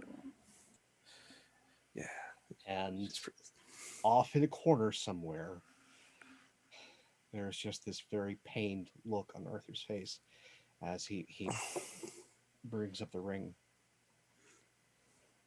and he just goes, Julian. Reality's 30 seconds to midnight.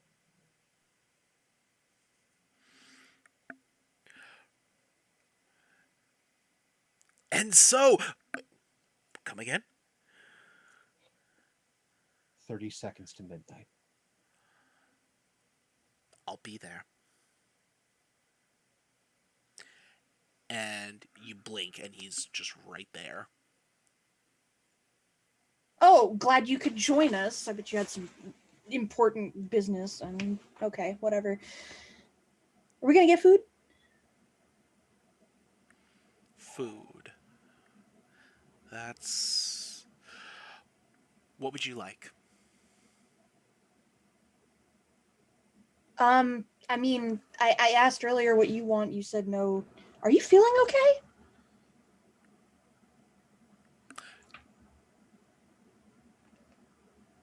Yeah. Horizon event. Last coordinates Orchid Mill. Then she tuned back in. Resonance should still be there. Yeah, alright. He'll hoist into his thing and pull out. Get whatever you need. Treats. I still have my toes. I'm not seeing any extra eyes. I guess that's a plus. Yeah. There's a wisp as he's out again.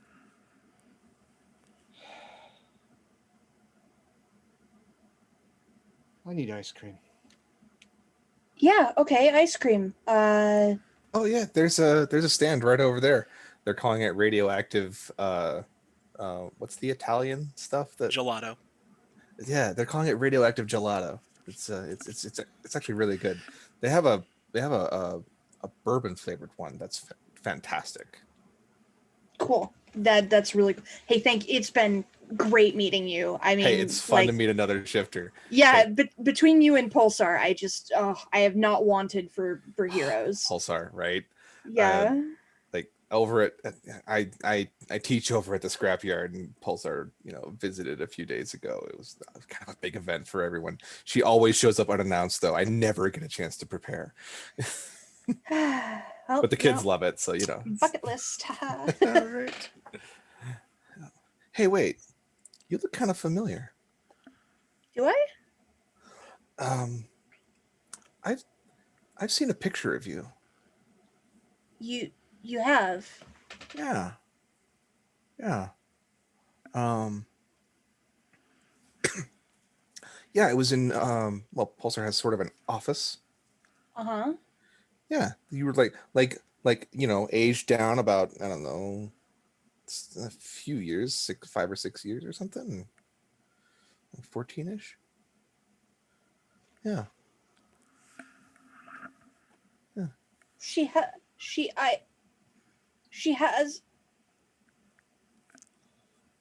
kept a copy. Pulsar remembers, pretty easily certain people. So yeah. So what's your name? What's your name? Elodie. Elodie? I mean, she doesn't share a lot of stories about anybody really, but I didn't see a name, but yeah, it's good to meet you. It's good to meet you too. What's your code name? Party Crasher. That's badass. Yeah, nice. All right, cool to meet you, Party Crasher. Come to Xanadu anytime. Hey, if you ever want to move here, City Security Division, that's us in the gray uniforms. We're always looking for supers. So. And as if right on cue, there is an explosion off the side of the mech. Citizens of Xanadu, this robot is being claimed by Mecha Death. Oh, it's time for the weekly attack. I see. Excellent. Can I help? Yes. Yes. And just immediately, like, there's at least 2 other flyers like zip into the mech, and technicians are scrambling to get out. They're flying people away, and Mercury's like, "Hey, follow me this way," and like runs up to the foot of the mech and starts, like, their hands form into shanks and they start climbing. We gotta get to the command deck. Elodie shoots out wings. Arthur, you coming? Right behind you. Yeah. Okay. All right. And yeah, Shink, shink, shink, shink. you make your way up towards the command deck, where there appears to be several cyborgs working on the consoles. Hey, get off that! Put that down! And they roll in, and like a scythe blade forms out of their arm, slices one down. Elodie draws the sword. Okay, we get to test this bad boy out. Boom. Without even looking, one of the cyborgs just arm shoots out, and then it fires an energy blast at Mercury. Nope. I want to roll to protect someone. Yeah. All right. All right, what's that? I know that's a roll for some savior. Yup. Cool, I have savior. I forgot I had some savior in the bank. Woo! Nice. 9. With a 9 on the hit. So, you either expose yourself to danger or escalate the situation. And you can add a team to team pool, take influence over someone you protect, or clear a condition. I'm gonna expose myself to danger. Mm-hmm. And clear condition, because I've got a couple. just a little. Okay. Just a couple. So what I'm not afraid right now. I'm not afraid anymore. Excellent. So there's going to be that blast of energy. You dive in with the blade, and it catches it right on the blade. And there's this small mini blast that launches you almost out of the command deck again, but you're like able to hang on just barely, and so you're in this very precarious position. And Mercury, as reacting to your getting blasted, like whips around and T90 style, like shoots a finger that extends right through the cyborg's head. Do you want me to roll for anything? I'll let I you only know have when. menace. Okay, Um, yeah, I'll let you know if you need to make a roll. Okay. Right now, not so much. got it. Just kind of taking So, yeah. turns. Pushink. Mythos, what you got going on? Guys, we have a situation at the Big Mac. Sapphire, if you could do that really big showy thing and like crash their party, I'll see about picking up both Hussar and Turbine and giving them a lift. Leave it to me. I'm already there. And so Sapphire like hops back into his ship. Wait, am I still with Marvin, by the way? I mean, you'd be with the three. Yeah. I thought you were with the three. Yeah, of them. I think I was with Marvin and Isla? Yeah, you were with us Isla. on to the GR So- front. Yeah. yeah. It's like, hey, Marvin, Isla, Yep. we've got a situation over at the mech. Do I get to punch a mech? I honestly don't know. I just heard that Elodie and Mythos need our help up there. So yeah, I'm headed back to the ship. I'll meet you guys back over there. So he like runs over to the ship. Well, And that's gonna be a little bit to get there. So right. All right. Well, let's get going then. And he looks around in the direction. He like looks up the air, and goes that way, and he starts walking in the direction of the mech. I just say, hold on a Oh, second. Wait, And I wait, just, hold on a second. Would it be quicker for Sapphire to just fly there from where he is than to get the ship? that's up to you. You know what? Actually, yeah. Sapphire's just gonna fly there. He's gonna leave the ship where he is. Yeah. So I'm just gonna like take off. Watches Sapphire fly off. Like, Right. I'm gonna walk. he starts walking that direction.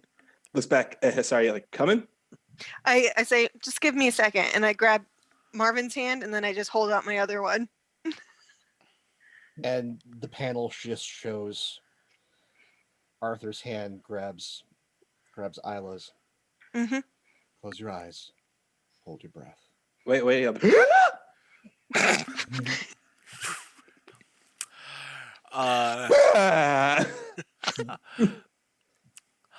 In the meantime, Elodie. All right, you said I was like on the edge or something? Yeah, you're basically like there was this hole in the side, and you're basically dangling off the edge of it. And there's no Okay. windows left in the command deck. It's open to the air. That I'm was just from the gonna- battle. I'm gonna pull myself back up, firstly, obviously. Because I don't want to just be dangling there. And I'm gonna look around for the next, who needs a thrashing. Yeah, there's several more cyborgs in here. They're all like half working on this stuff, the other half trying to shoot at you. Okay, you said it's a round shield, right? Yes. Yes. Can I Captain America this shit? Okay. Yeah. Yeah. Seems good.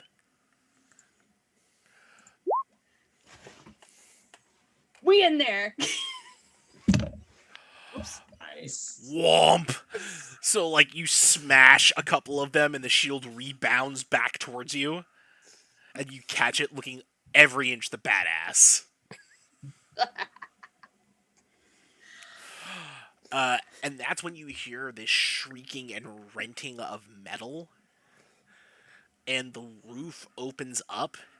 And clambering in appears to be like some form of like chonky robot spider. Surrender now to Mechadeath! Or be Get out of here, destroyed. Mechadeath. You're not welcome. That's Mercury again. Yeah. And like this cabling shoots out and starts to wrap around Mercury. And Mercury's like starts trying to flow around it. Yeah. I'm a shifter, dude. I'm basically a liquid. This doesn't work, and just steps through it. Um, go with a wield your powers. Okay. Do you want me to just roll from Menace's Yeah, just sheet roll off then? a menace sheet. It's fine. Okay. Yes. So Mercury pulls free at the last possible second before, like, you hear the crack of current running through the line. That would have hurt. And it's about that time Mythos, Hussar, and Turbine appear on the stage. I immediately just turned to Marvin and I'm like, "Hey, go punch a mech, babe."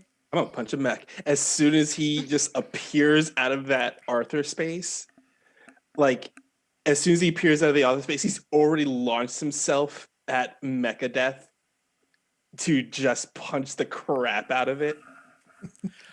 and I like to think it's in this slow motion part of like you just see him just slamming his fist into Mecha Death's face, and you see he has this look of pure joy and ecstatic on his face, because if you guys have been keeping track, this is the first time he's got to punch a robot. And he's always wanted to punch a robot. Yeah, give me the directly engage a threat. And I'm totally using Bull in China Shop. As well you should.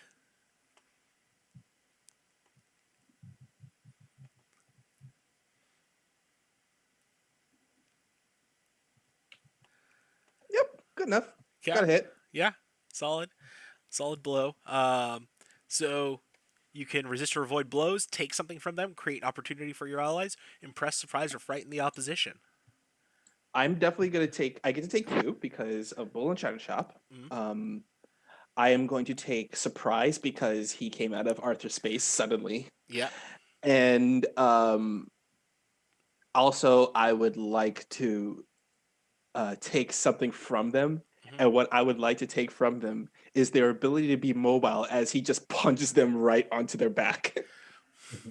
That is excellent and a great way to go about this. Unfortunately, you land on top of them, and like the mechanical legs start flailing and pummeling the hell out of you, Marvin. Also, because it's Bull in China Shop, and the description of China Shop says, when you directly engage a threat, you can cause collateral damage to your environment to choose an additional option.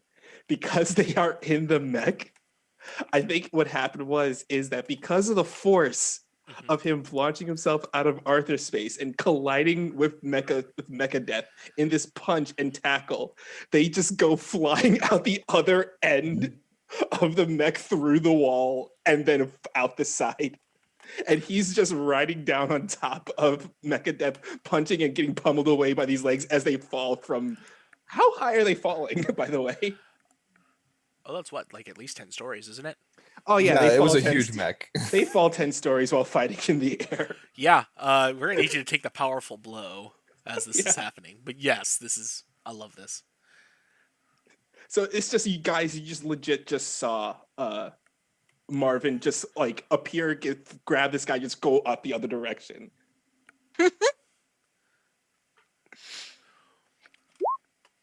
Oof. Oh my gosh. Oh no!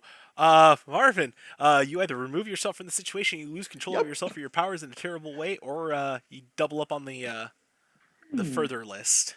I would like to... Ooh. I would like to lose control of my powers. Oh wow! Oh Oh. boy! Yeah. So as you hit, and you are hit and reply, your eyes flare. You feel your mouth like start to fill with those sharpened teeth, and that fire start to churn in your belly.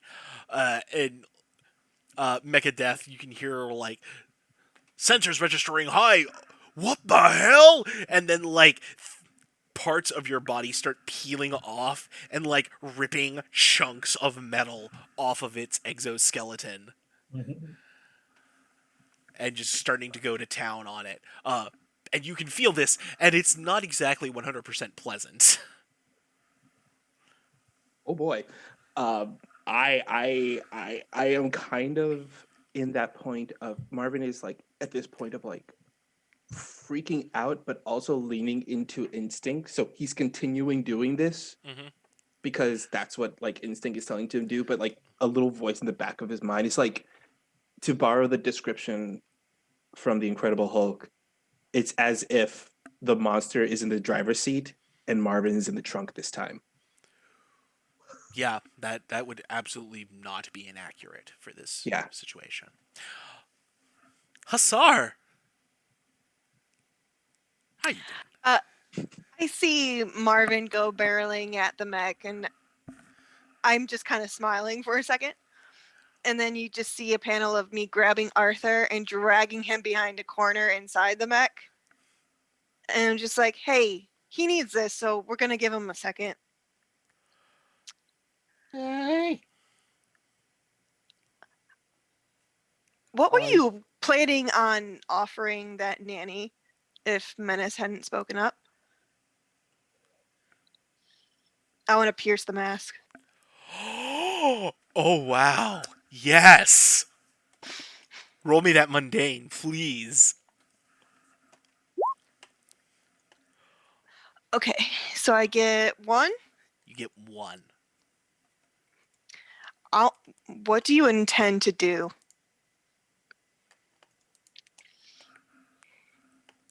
save the world by any means necessary.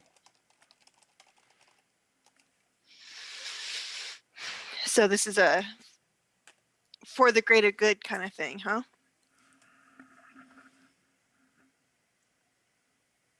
There are no days off. And what I just was able to do, I shouldn't have been able to do. The timeline is entirely off, and that's because someone's meddling. Which means I've got no time. We've got no, and I think that's when we hear a roar. A combination roar, yell. You try your best. I'm going to have to grab something from the house. As he looks just panicked at Hussar.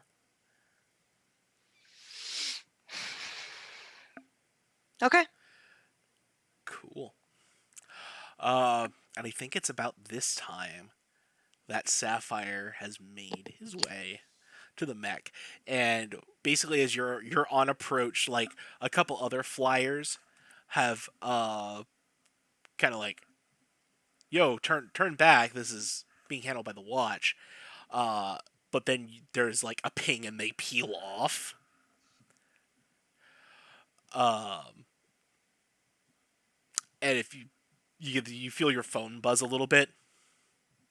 All right, so I take out the phone, see who it is. And it's just a small text that goes, "Hope you enjoy your stay with your friends, Menace." So he just texts back THX, thanks, and then sends it back. Now, one thing that I want to ask: are Marvin and Mecha Death both like sort of still falling at this point? Because I was about to tell you. okay, go ahead. As you're on approach, you see this thing on the outside fighting what appears to be a roiling ball of organic matter. Can I tell that it's Marvin at this point, or has he like completely transformed to a point where he's hard to recognize? Not completely unrecognizable yet, but it takes you a half second. All right. Well, if I can recognize him, what I'm going to try and do is I'm going to try to swoop in and save him before he like hits the ground. And with that, I'm going to roll. Actually, that would be Savior, defend, right? Yep, you are defending. Oh, well, that As we didn't like to work. say, mark potential. Yeah. Let's see. What happens if you fail a defend roll again? Let me Then check. I'm in the driver's seat. Right. So what so you were just trying to swoop in and catch him, right? Yeah, I was trying to just swoop down and catch him. Okay. So what happens is you swoop in and you do try to catch him, but Marvin's out of control right now. And so part of what that means is not being able to identify friend from foe. Yeah, exactly. And so Of course, Sapphire didn't know any of this yeah. when he went in. So you get flailed powerful at blow? and just bam, yeah, please take a powerful blow as you get slammed into the mech. Yeah, that's. Points for effort. Oh wow! Is it one of those nights where the dice go my way? I guess so. Yeah. So on a 10 up, you must either remove yourself from the situation, you lose control of yourself or your powers in a terrible way, or we can go to the other list where you have to pick two of them. Yeah, I'm probably gonna remove myself from this particular situation. Now, does this mean like remove myself from the fight altogether, or Yeah, from the? it means you're out, chieftain. Okay, well then I'm not gonna do that then. I guess I'm just going to lose control of my powers then. Oh no! So what happens is you get slammed into the thing and just. I feel like it's one of those things where you're instinctively trying to protect yourself and you just gouge a chunk out of the mech. And you're falling down through it because you can't turn it off. It's just like the trouble bubble is on and it's not going to turn off until something drastically changes in that situation. Right. I'm just shooting blast of light everywhere. Point of Like order. a little disco ball. Point of order. Where on the mech would he be gouging it out? Torso or the legs? It feels like this is a torso part. Okay. Yeah. Just for gotta be known. Yeah, I know. I pick up what you're putting down. Yeah. So that happened. I think we go back to Mercury on this. All right. Mercury is currently like formed a double shield with two arms that's got spikes shooting out of it, trying to deal with like 4 or 5 cyborgs that are attacking them. And like, I don't know what they're even doing up here. This thing doesn't have a power source. They need to hook something up in the shit. Can somebody get down to the power core? Anybody who can resist radiation, like pronto. I don't know if I can or not. Over there, like peeking over at Hussar. Give it a go. Sure. Like radiation. There's a lot of radiation down there. Unless you want to take on this, I can go. Let's see what happens. Let's go running that way. Okay, it's on you. And they just like shred to cyborgs and move on to the rest. So I'm gonna go and try and do something with the power. They're directing you to the power core. There's a okay. There are signs leading you down. This is like a weird kind of like the interior of the mech is like if you've ever wandered through like an industrial complex where there's a lot of manufacturing going on. There's a lot of catwalks and like signs pointing you in different, follow orange to the reactor. Or like if you've ever been on like a Navy ship for a tour or anything. Yeah, exactly. That's what I'm thinking. It takes a couple of those like doorways of me tripping over them before I finally realize I have to step. Like, damn it! Just keep going, watching my head. Like, where was it? Turn left. Okay. Yeah. And you're in there, and you see like several other heroes are down, and what appears to be a giant mechanical octopus like fiddling at the core. Oh, ew. I just I run up to it and I grab 2 of its limbs. I'm gonna be like, I'm supposed to do something, and I just try and whip it out of the room. Directly engage a threat, please. Hussar is so subtle. Ooh. Well, you get one off the list. You can either resist or avoid blows, take something, create an opportunity for your allies, impress, surprise, or frighten the opposition. Can I rip one of its legs off? Uh, That's like taking something. yeah, I mean that's taking something. So yeah. Okay. I'm just like, ah, sorry. And that's when it responds with a couple more tentacles, like just slamming right into you. Okay. And Um. you'll take a blow on that. Yeah, that's. Because that's the game we're playing tonight. No, you're fine. That's great. You stand strong. Mark your potential, and how do you weather that? Can I have it shove me into like what it was fiddling with before? Shoved into the core. Yeah, and I'm assuming I'm trying to turn it off. Correct? How do you feel about radioactive energy, Hussar? See, that's the thing is she doesn't know, so I'm just gonna grab whatever stuff I can find and trying to rip it out. Give me an unleash your powers here. I wanna know. Okay. We'll see what happens. Okay, cool, okay. So with a 9, we say on a 7 through 9, you can mark in condition, or I will tell you how the effect is unstable or temporary. We have any team? You have assembled, so I can give you that.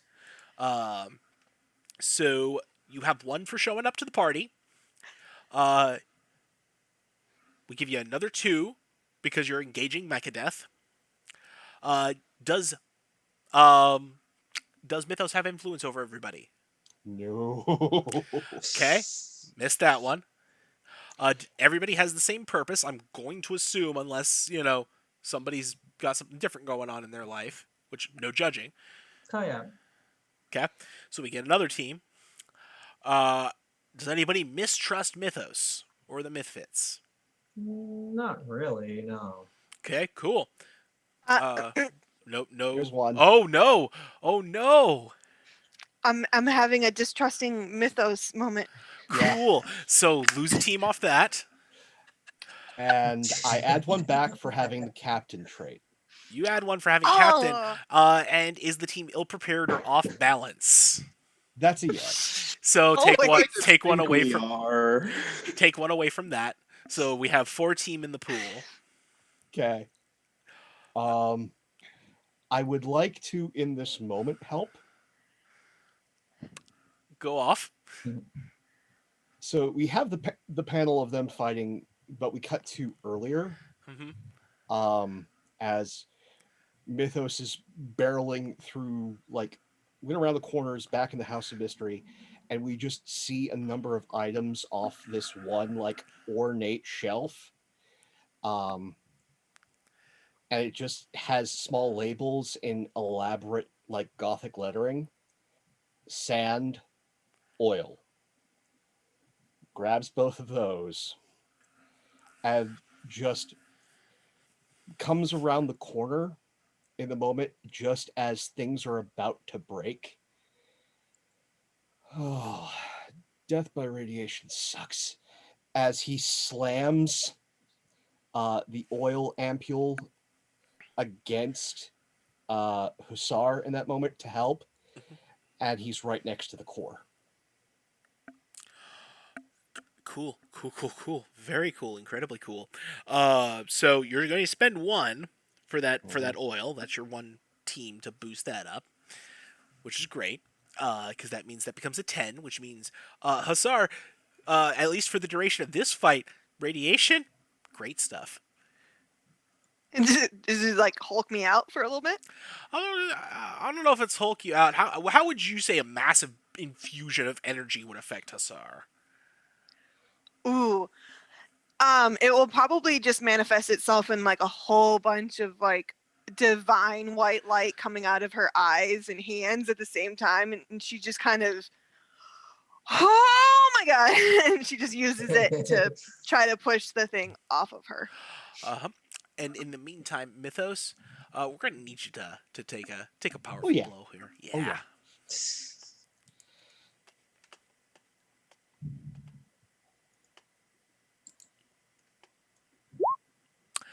That's the big money. Yep. That's the big money. All right. So on the So 10 up. we are going to take 2 off of our dining list today. Oh boy. And we are going to take insecure. Oh, so you're marking 2 conditions? Yeah, That's insecure and afraid. that's one. You have another one. Because marking 2 Afraid. conditions is one. No, marking 2 Oh. conditions is one Yeah. one choice in and of itself. You have to do another thing off the Another list. thing. Yeah. Okay. 10 up sucks. Yeah, yeah. That indeed it does. Indeed it does. So we're marking 2, and then But you can mark another 2 if you Um, want.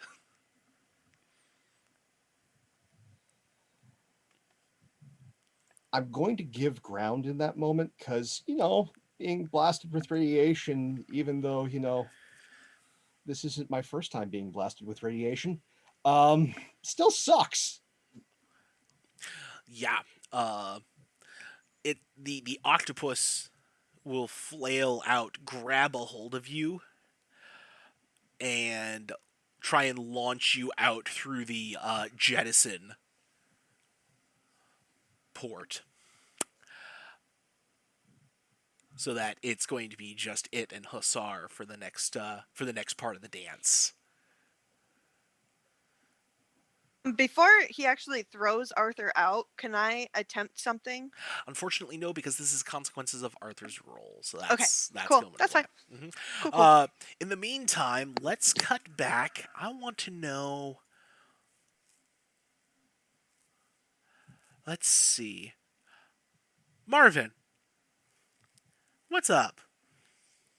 So we have a panel. We cut to a panel of this muscle car driving across the desert. And in the front seat of this car, you see this large, monstrous looking creature that looks like they're half dragon, half human, like this mass of organic and magic just created this monstrous form, and they're driving this car, peeling through the desert. And then the panel then cuts over to Marvin. He's inside of the trunk of this car, like kind of like punching away, trying to open it over and over again, like doing whatever he can. And he's like treating this like, oh, I've been kidnapped. He's like just punching away, trying to gain control of the car again, trying to do something to get out of this trunk. And we cut back to outside where you see Marvin still like this hulking, massive, monstrous form of Marvin just like punching away, tendrils ripping away at like the exoskeleton of Mechadeath. And you just see a cut of the panel where you just see him land in the ground with a thoom. And it just kicks up this huge amount of dust, and impact is loud. And the panel then cuts to them, the inside of the crater. You still see Marvin is still going at it, just wailing away on Mechadeath. Yeah. Yeah. Give me a direct engage for Okay. that, because that feels like what we're doing here. And I'm definitely using Bull in a China Shop with this one. Oh, yeah. He's like totally not in direct control of himself. Mm-hmm. So, and what we'll do is we'll motion that as also, you'll Mhm. choose one part of your engagement roll. I'll choose the Right. other part. Okay. There you go. That is a full shot. Okay, so for my part of the engagement role, I will say that I would say that on I am going to say that I create an opportunity for my allies, because we've crashed into this like crater in the ground, Mm-hmm. and I'm still wailing away at it. So it kind of gives them a chance to come in and do something to either Mechadeath or to me to like calm me down. Yeah. You get one more because you rolled the 10 up, and then I will choose the last one Okay. from the massive collateral damage that the bull in a china shop is causing. Okay. And I will also say that I will I'll frighten them because he did not. I'm certain Mechadeath did not expect this at all to Yeah, happen. yeah, absolutely. And what I will also say is, you're just gonna just power through and resist the Yeah. blows. Normally, uh, may not be the case. Yeah. So you just keep smashing and tearing, Mhm. and now Mechadeath is like trying to crawl away feebly. Like, I give up. I surrender. Take me in. But he's not listening. Mm-hmm. Yeah. Yup. Yup. Yup. Yup. And it is at that point we come back to Sapphire. All right. So, what about that robot octopus thing? Is it still up and running? That's in a completely different part of the mech from where Right. you're at. Right. So, I'm still in like the torso part. What exactly can I see from there? Well, I mean, you did see Marvin go plummeting down into the ground, with Mechadeath and just like crater out down there. Right. So, actually, I'm gonna go down there and can I hear Mechadeath begging for mercy? I mean, you're several stories up still, so not quite as much. Yeah. So if I can't hear him, what Sapphire is going to do is he's going to like fire an energy blast at Mechadeath from where he is. Okay. I go ahead and do that.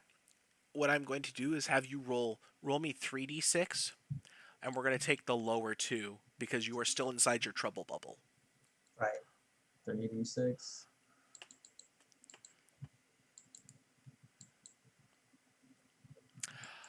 Ooh. And I believe unless your danger's super high, that is going to be a miss. Yeah, my danger is at 0. Yeah, so that's a 3 on the dice. Right. So yeah, I miss. Well, it's more than just a miss. Uh, what's going to happen is that, yeah, mark your potential. Don't forget that, of Oh, course. right. Because hey, you learn from your failures. Right. What's happening? I've got another advancement. Hmm. Yeah, Mhm. your beam is going to bounce around on the inside and like slam into you. Oh. You're going to probably break your bubble from this, but you Oh. are going to take a powerful blow from yourself, unfortunately. Here we go. The hits keep coming, folks. So Let's yeah, see. So what am I going with a to do? 10 up, Give, so you choose one. You must either remove yourself from the yeah. situation, you lose control of yourself or your powers in a terrible way, or we go down to our other options where you choose 2 from that list. Lash out verbally. Give ground. I think I'm gonna end up giving ground. Like, okay, so like the attack, like the thing that, yeah, I'm just gonna like give ground. Maybe something, some side effect of the blast ricocheting off the walls or whatever, did something that gave the enemies an advantage. Yeah, what I'm imagining is like you shoot and it hits one of the support beams inside the mech and it Yeah. like crumples a bit, and so the core lurches, uh which sends Hussar sliding out towards the jettison port. Oh no. Is that in the direction of Mythos? Yes, it is. All right. So as when, I'm sliding, oh, okay. when you say ejection port, do you mean the giant melted hole that happened when they ejected the plasma out the back? Yes, that is exactly what I mean. Good to know. Well, as I'm sliding, I would hopefully reach out and try to grab Mythos' hand. You gonna defend him? Yeah. Really? Wait. You- Wait. The Mythos you don't trust? I'm sorry. I got confused as to. Okay. That's fair. So as I'm sliding, I'm gonna take out the dagger, and I'm gonna just shove it into the mech to try and stop myself from sliding. But I'm gonna be very pointedly looking at Mythos, and he's gonna see me have it. That's it. Okay. Okay. We'll let that. We're gonna let that one ride. Gonna let that sit for a moment while we cut back to Elodie. Yeah, I think for a little bit, Elodie was like caught up in the battle. She was like, "Oh my god, I'm doing battle not only with Mercury, but also I feel good about it for once, and I'm strong. I'm standing strong. I'm not flubbing it. I'm not frozen. I this is great." And then she like comes back into herself and she looks outside and she sees that it's all going wrong. She sees Marvin flipping out. She sees Sapphire get just absolutely fucking obliterated by his own skis. But, and she's like, "Oh shit. I gotta it's my friend. He's out of control. I gotta go." Mercury, you're mopping up the cyborgs. It's not a problem. Yeah, Mercury's like shredding these guys. Yeah, go help them. Yeah, it might get bad. I'm really sorry. And she like darts down and she like It'll be fine. Probably. she puts herself in between Mechadeth and she plants in between Mechadeth and Marvin. Okay. And she looks up at him. So how are you getting there? Because remember, this 10 I'm stories just down. yeeting myself. Yeet, you say. Yeet. Give me an unleash because you aren't getting down there that fast without Oh yeah, using no some worries. power. No worries. Well, maybe some worries. We'll see. A lot of worry, one fear. Potential worry. Not as many worries. Everything went slightly better than expected. Yeah. So, mark potential, or not mark potential, sorry. You can either mark a condition, or this is going to be an unstable or temporary effect. I'm gonna mark guilty because she was the one who was gung-ho to do this. And she feels bad. Good. You were invited. She's gonna like 3-point landing in front of Marvin and look up. Hey, Vinny, it's okay. He's good. We got him. Take a breath. Take a minute. He is still wailing away on this thing. It's like it's straight up Incredible Hulk right now. It's like Marvin is not there right now. Vinny, it's me. Hey. Isla, I need you down here right now. He's lost it. Kind of busy. As like there are tentacles like flailing towards you. In that moment, I want Mythos to slide out the hole, just staring in terror at the dagger, but assessing everything as we have now a familiar sight, which is Mythos and Freefall. Not unfamiliar, no. And in that moment, I would like to do something stupid. As comes naturally, please. I want to provoke Marvin. Yeah! Go for it! What's the provocation? Jormungandr. I'm over here, serpent. Come and get me. As he's falling with the bag of sand, we cut to a quick panel of the full label of the oil. Mm-hmm. It says Oil of Eden. And the sand, it's not sand. Sandman. Yeah. Okay. Okay. Yeah. Okay. Give me that superior roll, Mythos. Yeah, we'll do that. Okay.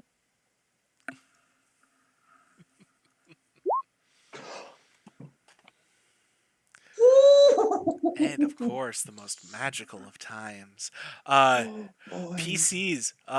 So if you do it, add a team to the pool, Marvin. If you don't do it, mark a condition. Whew. Oh no, I do it.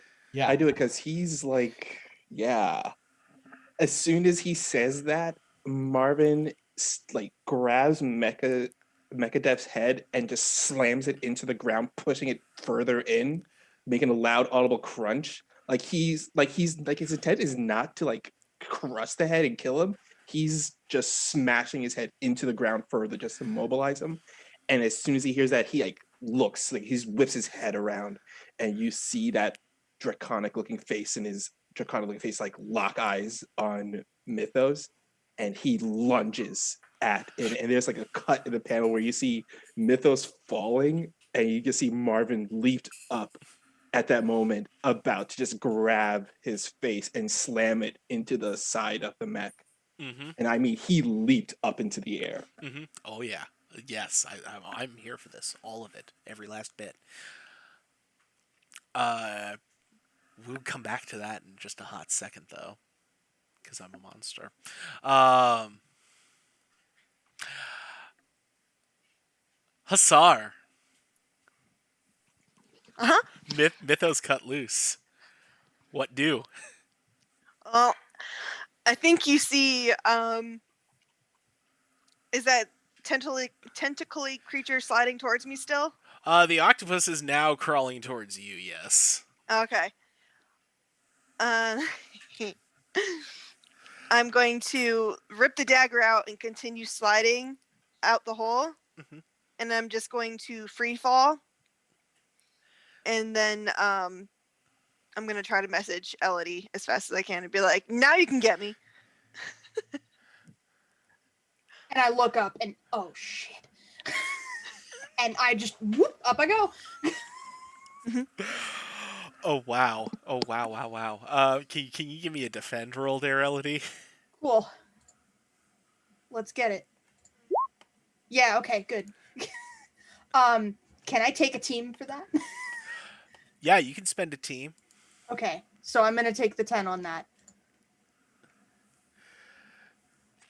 Okay. Uh, So yeah, you launch up, and how are you catching Hussar? bridal style. You would. Because, you know, it's me. Yeah. If I don't already have influence over Isla, I would like that, please. Oh, you just do it for this one. Oh, okay. Okay, never mind then. Yeah. Oh, it's for Oh, NP. Never mind. You Yeah. have influence over her anyway, so it's fine. Yeah. Hussar is practically glowing right now. Though that might be the radiation talking. Probably. As soon as you catch me, there's gonna be a panel of me just sliding the dagger back into like my belt, Mhm. and I'm hoping she didn't see it or they didn't see it, but I'm not sure. And I'll be like, all right, get me to them now. Okay, let's go. He's I mean, I think he's in there somewhere, but he's like gone. And like he's deep in there and I don't know we got to get him out. I don't know what's going on. As you're falling towards Mythos and Turbine and Mythos. So, how do we do this? So, this is what we're going to attempt to do as we continue with the stupid. This is a two-parter. First part is unleash powers to just go and let go of the sand bomb. Second is definitely take a powerful blow because regardless of what happens, this is going to be bad. Seems good. So, first unleash. Mm-hmm. Yeah. Yeah, it's gonna happen. So that's gonna take everybody out in a bit of a radius. Night night. Mm-hmm. And then we're gonna take that powerful blow and see how squishy. Oh yeah. Just as I thought. Cool. Mm-hmm. Mm-hmm. Yeah. So um so Marvin hits like an arrow, like a missile, like a freight train. And in that moment, like Mythos just has using more of the momentum to pull the ribbon on the bag and just let the sand go. This primordial thing, this dream stuff that should not be on this plane of existence, just flies everywhere in a cloud. And he's irradiated. He is now asleep, and he is plummeting to certain doom after being hit by a Marvin freight train.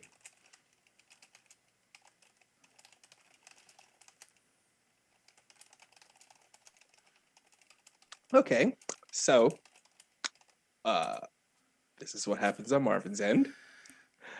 He slams into Mythos. That happens. The first thing that happens, and the impact is loud, is very loud, and you hear an audible crunch noise as he slams Mythos into the metallic wall of the mech.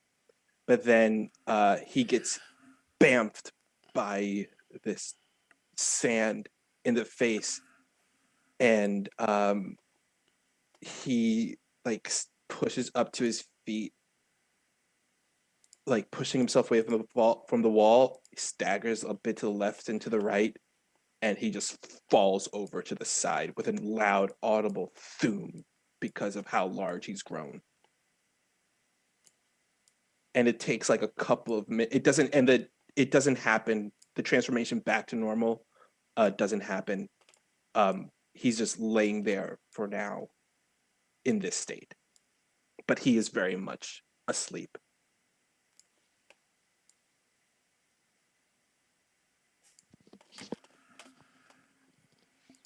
At that moment, does Elodie get me to?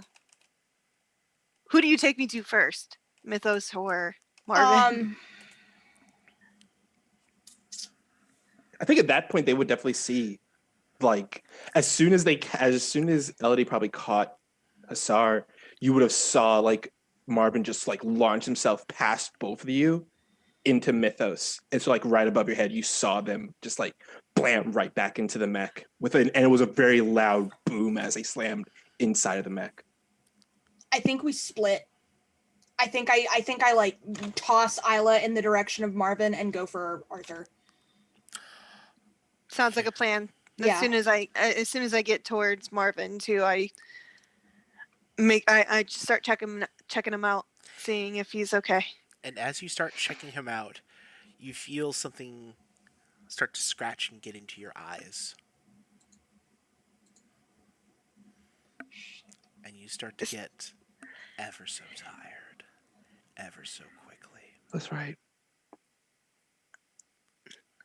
Okay. Yeah, this is a long day. I curl up next to Monster Marvin and fall asleep. And it's similar for Elodie. You start to check on Arthur. And then your eyes start to itch. And you start to fade down. Can I get something in before I fall asleep? Absolutely. I stretch my forearm, I make myself as big as I can, and I curl myself around Arthur. I curl myself and I ensconce him in myself, and I want to keep him safe. Even if I'm knocked out, it's got to get through me to get to him. I want to keep him safe. That's fine. Brute style. That's fair. That's fair. Sapphire.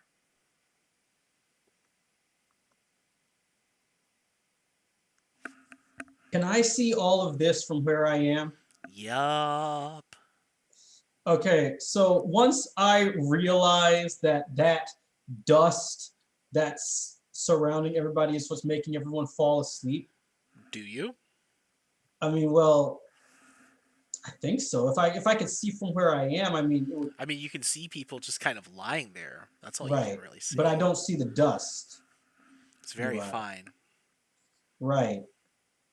So, right. So if I can't see the dust, then what I'm going to probably do,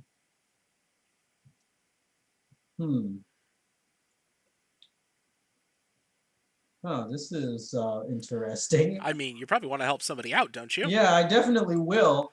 You know what? I'm just gonna say, screw it. Is anybody falling right now? No, everybody's already on the ground. Mhm.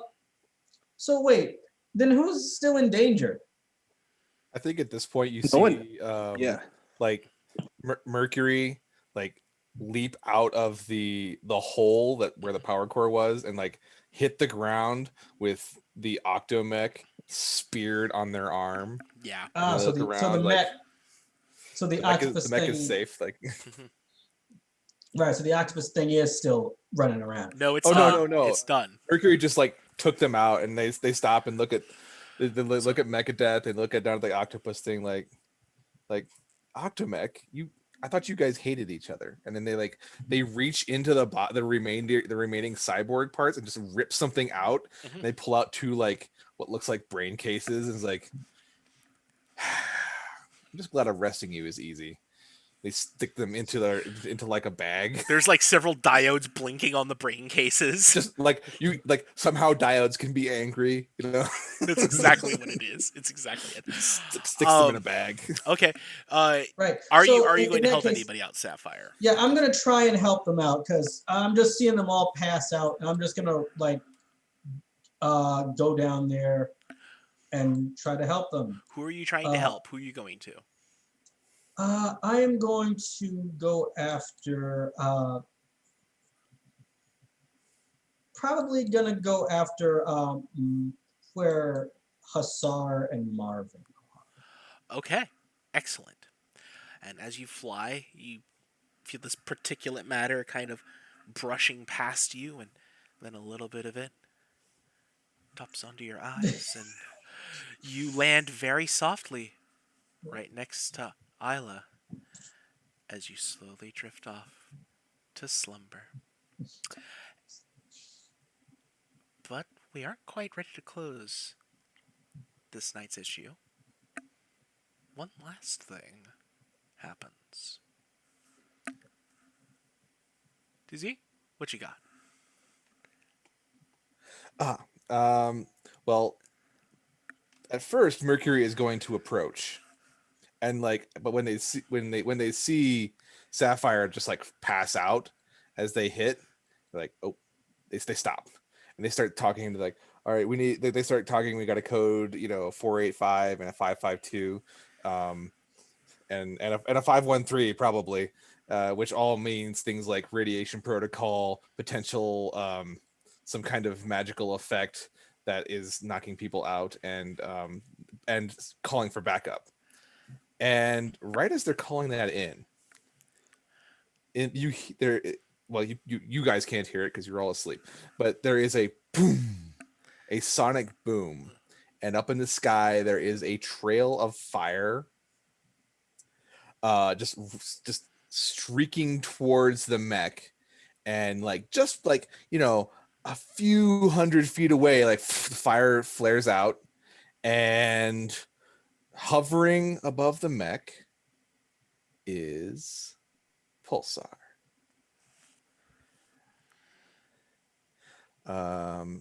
It's like, how much space do I have to work with this? Are we almost done here? You got like 10 minutes.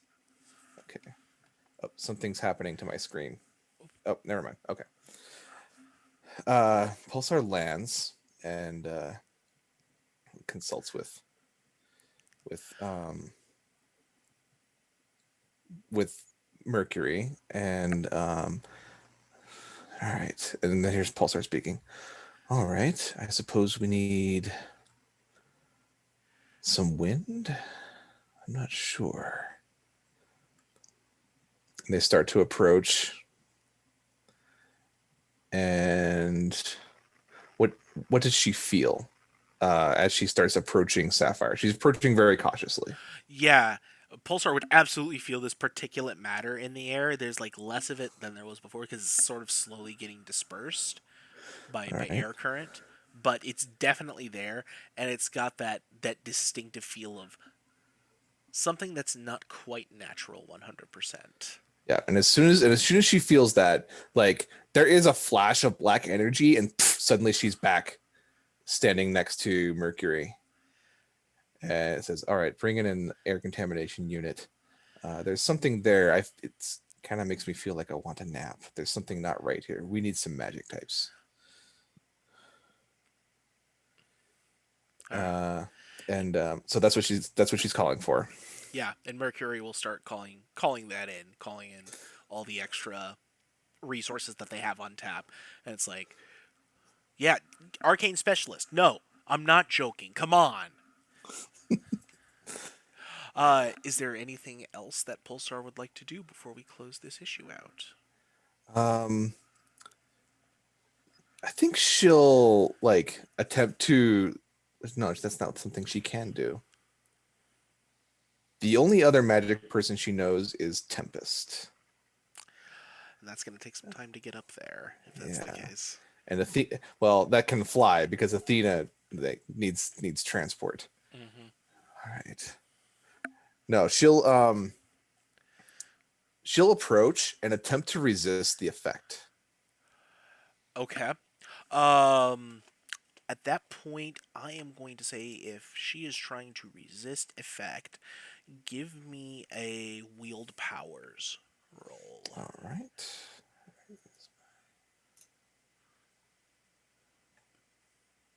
Let's see. Yeah, that's a good freak.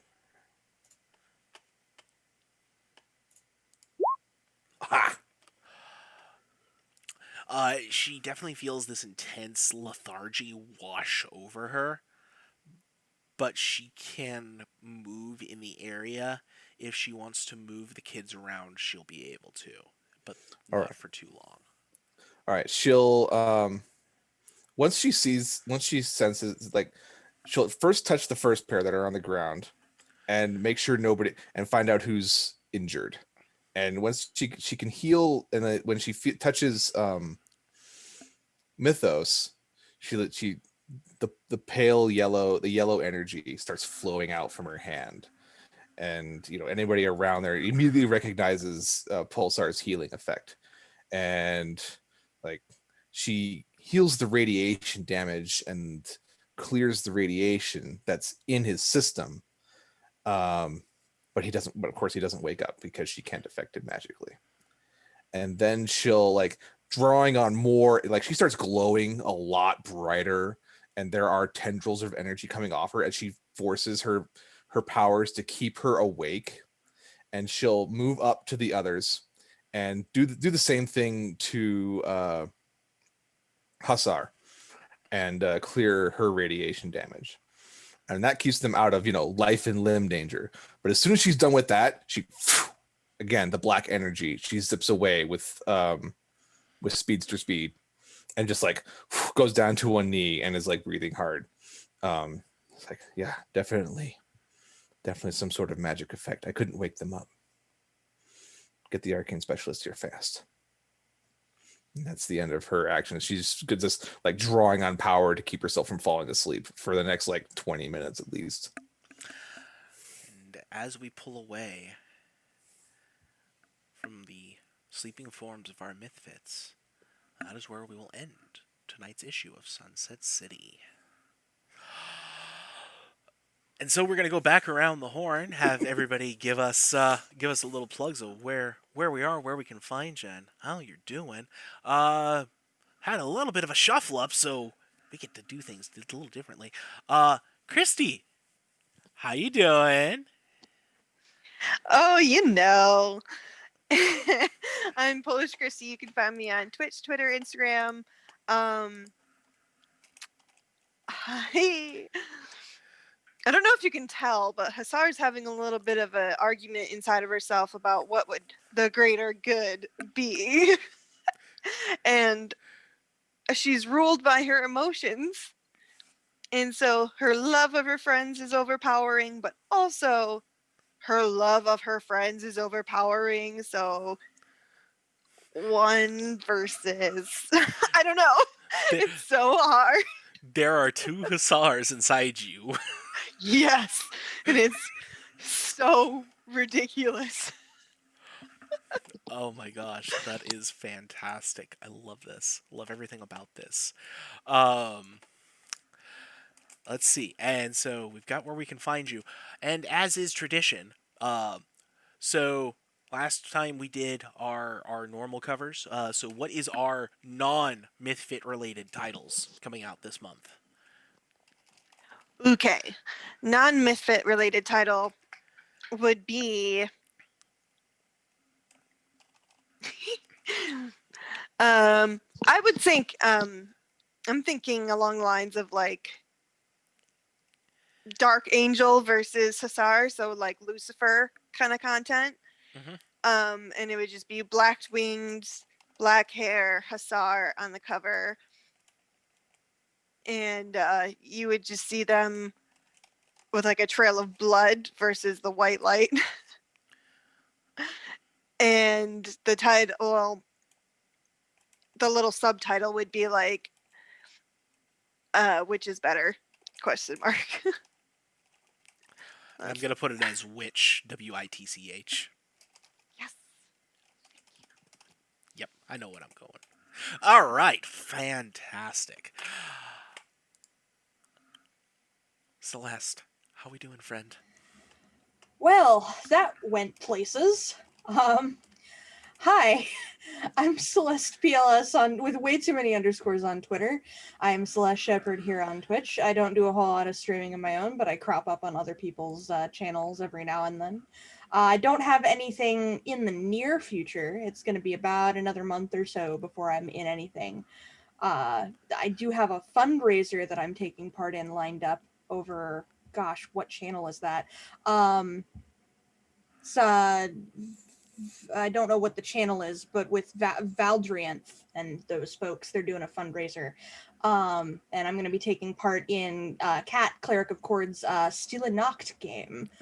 So some nice, juicy horror content. That's going to be real good. That's gonna be some top-notch stuff. Yeah, and auditions, I do want to shout out Encounter Roleplay. Auditions are open for the next season of content. There's a good few things if you want to pop over to the Encounter Roleplay channel Discord and pop in there and have a look at what they got lined up for the next, and go ahead and toss your hat into the ring for that. We'd love to see new faces over there. So yeah, Fall winter season gonna be gearing up for some fun stuff. Good stuff. Lots of urban fantasy this time around. It's feeling like the right time of year for it. Oh yeah. Excellent. And what is the non-Mythfits cover you got for us this week? Gosh, I'm really having some writer's block lately with these non-Mythfits things. But I think we should maybe a crossover edition with another group of young heroes from the Sunset City line, with the what are they called, TC? That group of young heroes that you've got? Pantheon? That are all Pantheon. There we are. That's the name. Pantheon is East Coast, so the East Coast West Coast crossover. Oh yeah, maybe they team up and go somewhere in the Midwest and fight some of those cryptids. Minnesota? Hey. No, it's Kansas 3077. Didn't you hear? Yeah, I want to see something from that. That would be real. I feel like that would be there was like probably a large like teenage superhero like comic-wide like company-wide event that involved the Mythfits, the Automateens, and TZ's team group all at the same time, and it's probably like something like it'll probably be something like how DC did the World Without Adults, where all the adults in this world just disappear. Like a Jimmy Neutron thing. Yeah, and they have to find out what happened to them. Great, I love it. Excellent. All right. And next up, Corey. How you doing, friend? I'm doing great. Uh, yeah, so I'm as I said before, I'm Corey Sparks, also known as Hyperlight Sparks. You can find me on Twitter at Hyperlight Sparks with an X. I do most of the graphical stuff that you see, like the overlay and the intro screen and all that kind of stuff for this stream. So yeah, once again, this has been a blast to play. I'm always, taken aback by how things are going. Oh, and as for the cover for the next non-Mythfits issue, in fact, it's going to be the debut issue of a new hero from our publisher company. Springing from the dark corners of justice on 100 legs of hope, it's Captain Centipede, a hero with 99% effectiveness, but a 0% approval rate. Because his one superpower is summoning waves and waves of centipedes that he can barely control.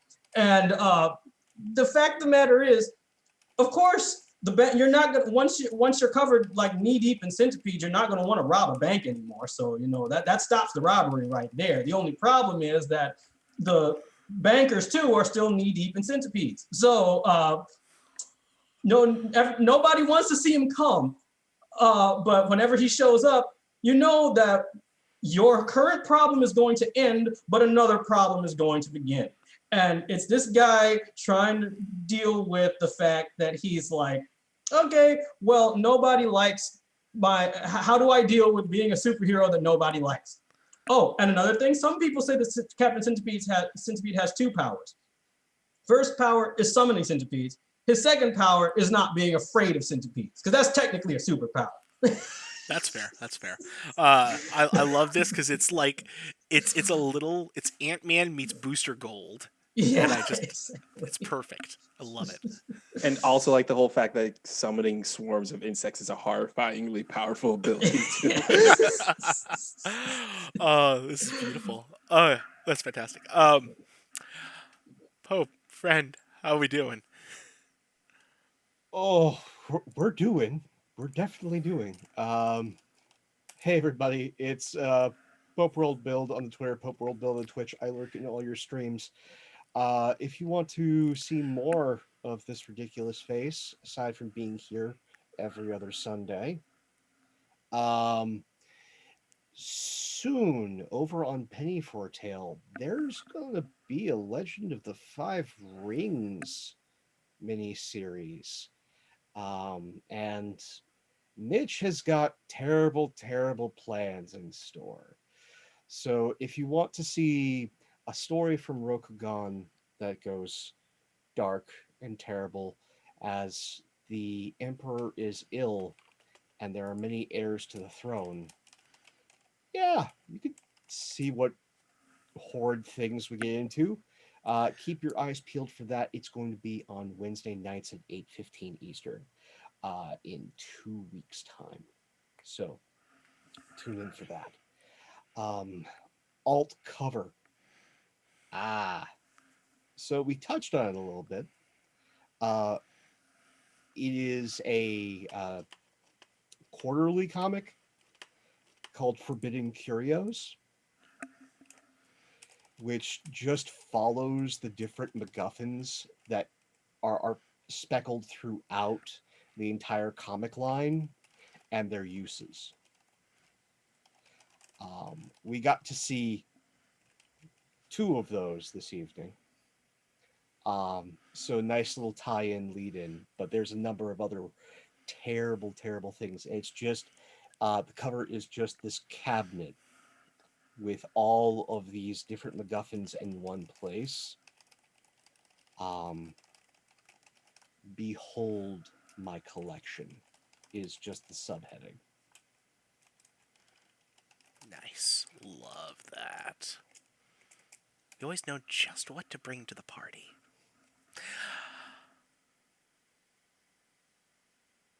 Wally, how we doing, friend? Well, let's see. Um, does some stuff happen to me? Um, uh, went out of control of my powers. Nothing too special. Really. Yeah, Fine yeah, day, just fine day. just a little. Hey, my name is Wally132. You can follow me on Twitter at Wally WALLE132 on the Twitters. I just talk about my mind and what's on my brain. You can also find me every Wednesday over at the Stalwart Initiative at 6 p.m. for Ash's. Wow, I don't remember the name of my own stream. Wow. Ash Mouse to a Flame is basically a 5G D&D adventure that takes place in the Magic of the Gathering Eberron universe. I play me a nice gnome artificer who has, a temper issue. I play a lot of short characters. I mean, look, when you're very tall, you like to play short characters. It happens. Gotta live that short life. That's Yep. pretty much. Yeah, you gotta live that short life. I do have another thing working in the plotline. Maybe make an announcement about it this week. I don't know. It's probably some spoopy related antics. We'll see about that. Um, but yeah, that's where you can find me. The alternate cover this week, and it's not like I don't make these alternate covers because I make a bunch of potential mass characters and I just throw these on the alternate covers. It is a character from the files of the Bureau of Observation, one of the many projects that they worked on. It's a new character that's unveiling into this publication. His name is Nos4A2, a cybernetically created vampire that escaped the facility and is a story that it's a straight up horror story about a vampire that walks the earth and how he's coping with being this way. Nice. Oh. Cyborg Vampire, all my everything. So wonderful. Check out Wally whenever you get a chance. Man, always has something fantastic going. And last, but absolutely not the least, our fantastic guest coming back for the second week. So nice we gotta have him twice. DZ, how you doing? Oh, this was not quite as nerve-wracking as last time. I'm used to it now. I got to be Menace in a position of absolute terror, which is really only happened like one other time in their career. So, but I haven't written that part yet. Uh, uh, I have it planned, but writing is going to be a lot slower these days because I'm starting work. We'll hopefully see more in during Christmas break or something. So, let's see. I am Technical Zombie. You can find me also known as Jim Coffin. Find me at Jim Coffin under Jim_Coffin on Twitter, capital J, capital C. You can find me also as Technical Zombie on AO3, where all of my writing is published. Let's see, and alternate cover. I've got a good one that I just thought up. Just thought up this character today. So what you see is a cover that has it's like from the files of the pan-dimensional detective agency, and there are multiple detectives we've seen in all the lines. There's Night Watch and Phantom Noir, and I can't think of any of these. Dust Those are the only two that I think. Detective. Yeah, the Dust Detective, which was a great one because of alliteration. And then at the bottom and in the at the lead of a V of detectives, all noir detectives, of course, is and introducing Citizen X. And there's this kind of they got the fedora, they got the trench coat, their average height, but the fedora and the trench coat have like techno lights around them in varying patterns, and they've got like a laser gun held up like like this, and that's the cover. Fantastic. Citizen X. Funny enough, pseudonym might have for other stuff. Anyways, yeah. Otherwise, last but not the least, I have been Matt, the Killer GM. You can find me on Twitter at the Killer GM. I put together all sorts of gaming stuff, talk about various nerderies, and yeah, kind of put together games, try to figure some stuff out. When I'm not running this every other Sunday with these wonderful, wonderful people, I guest on other places currently. We are set for this week. Knock on wood.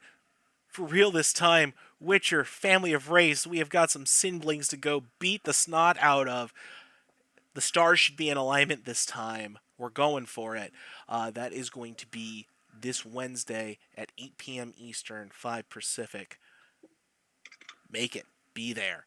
I've got my Witcher Harald of Oxenford, who may or may not be blind. We'll find out. Probably blind.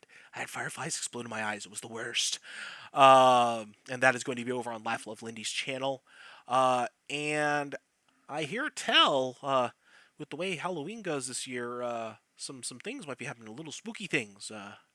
So there might be another show coming up here real soon. We'll have some more details on that when we get a hot minute. Get some details finalized. But if you want to see a bit of horror in your Western partners, we'll have something lined up for you. And otherwise, as we wind things down for tonight,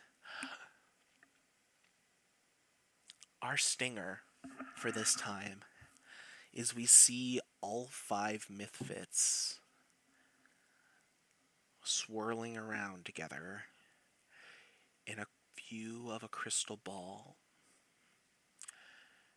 And a pale hand rests against it. Somebody's watching. Somebody's waiting. And that is where I will leave you, my dear viewers. Remember, with the Killer GM, you can always bet your life on it. Take care, friends. Good night.